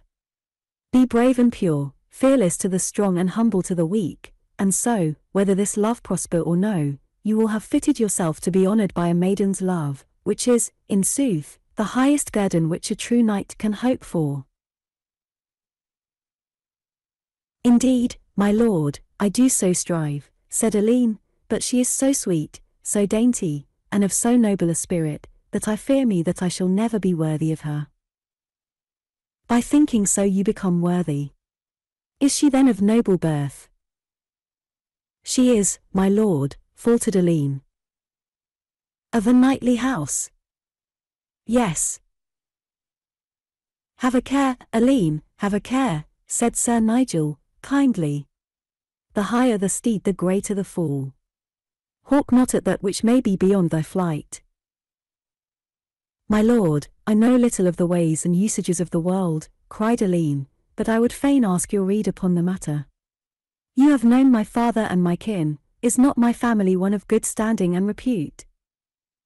Beyond all question. And yet you warn me that I must not place my love too high. Were Minstead yours, Alleyne, then, by St. Paul, I cannot think that any family in the land would not be proud to take you among them, seeing that you come of so old a strain. But while the Sockman lives, by my soul! If this is not Sir Oliver's step I am the more mistaken. As he spoke, a heavy footfall was heard without, and the portly knight flung open the door and strode into the room. Why, my little coz, said he, I have come across to tell you that I live above the barber's in the Rue de l'Artour, and that there is a venison pasty in the oven and 2 flasks of the right vintage on the table. By St. James! A blind man might find the place, for one has but to get in the wind from it, and follow the savoury smell. Put on your cloak, then, and come, for Sir Walter Hewitt and Sir Robert Briquet, with 1 or 2 others, are awaiting us. Nay, Oliver, I cannot be with you, for I must to Montauban this day. To Montauban? But I have heard that your company is to come with my 40 Winchester rascals to Dax. If you will take charge of them, Oliver. For I will go to Montauban with none save my 2 squires and 2 archers. Then, when I have found the rest of my company I shall lead them to Dax. We set forth this morning. Then I must back to my pasty, said Sir Oliver.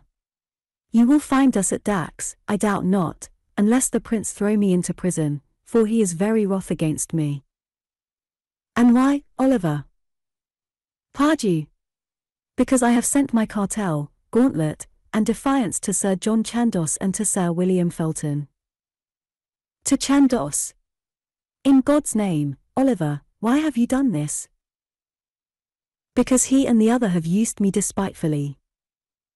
And how?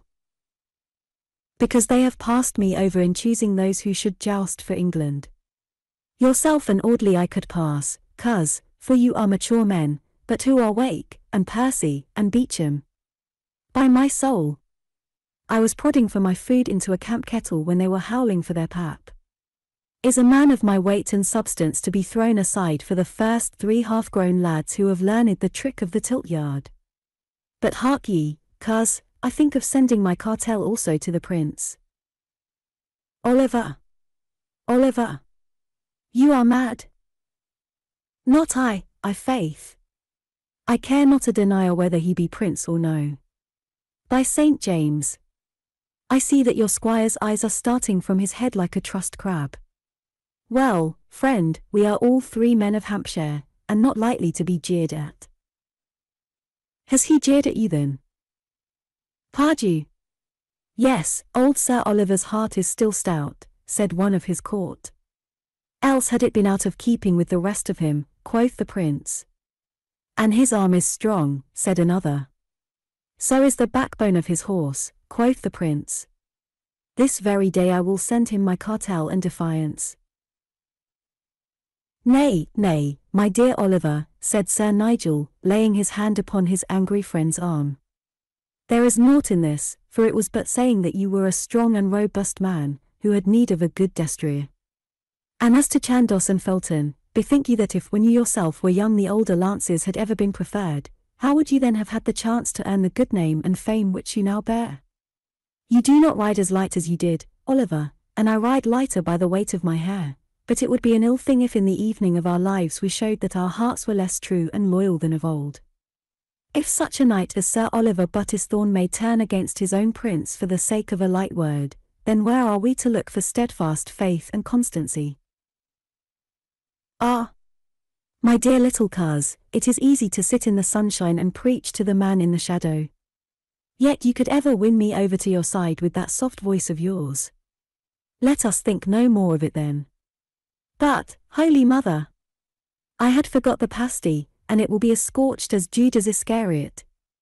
Come, Nigel, lest the foul fiend get the better of me again. For 1 hour, then, for we march at midday. Tell Elwood, Alleyne, that he is to come with me to Montauban, and to choose 1 archer for his comrade. The rest will to Dax when the prince starts, which will be before the feast of the Epiphany. Have Pomace ready at midday with my sycamore lance, and place my harness on the sumpter mule. With these brief directions, the 2 old soldiers strode off together, while Alleyne hastened to get all in order for their journey.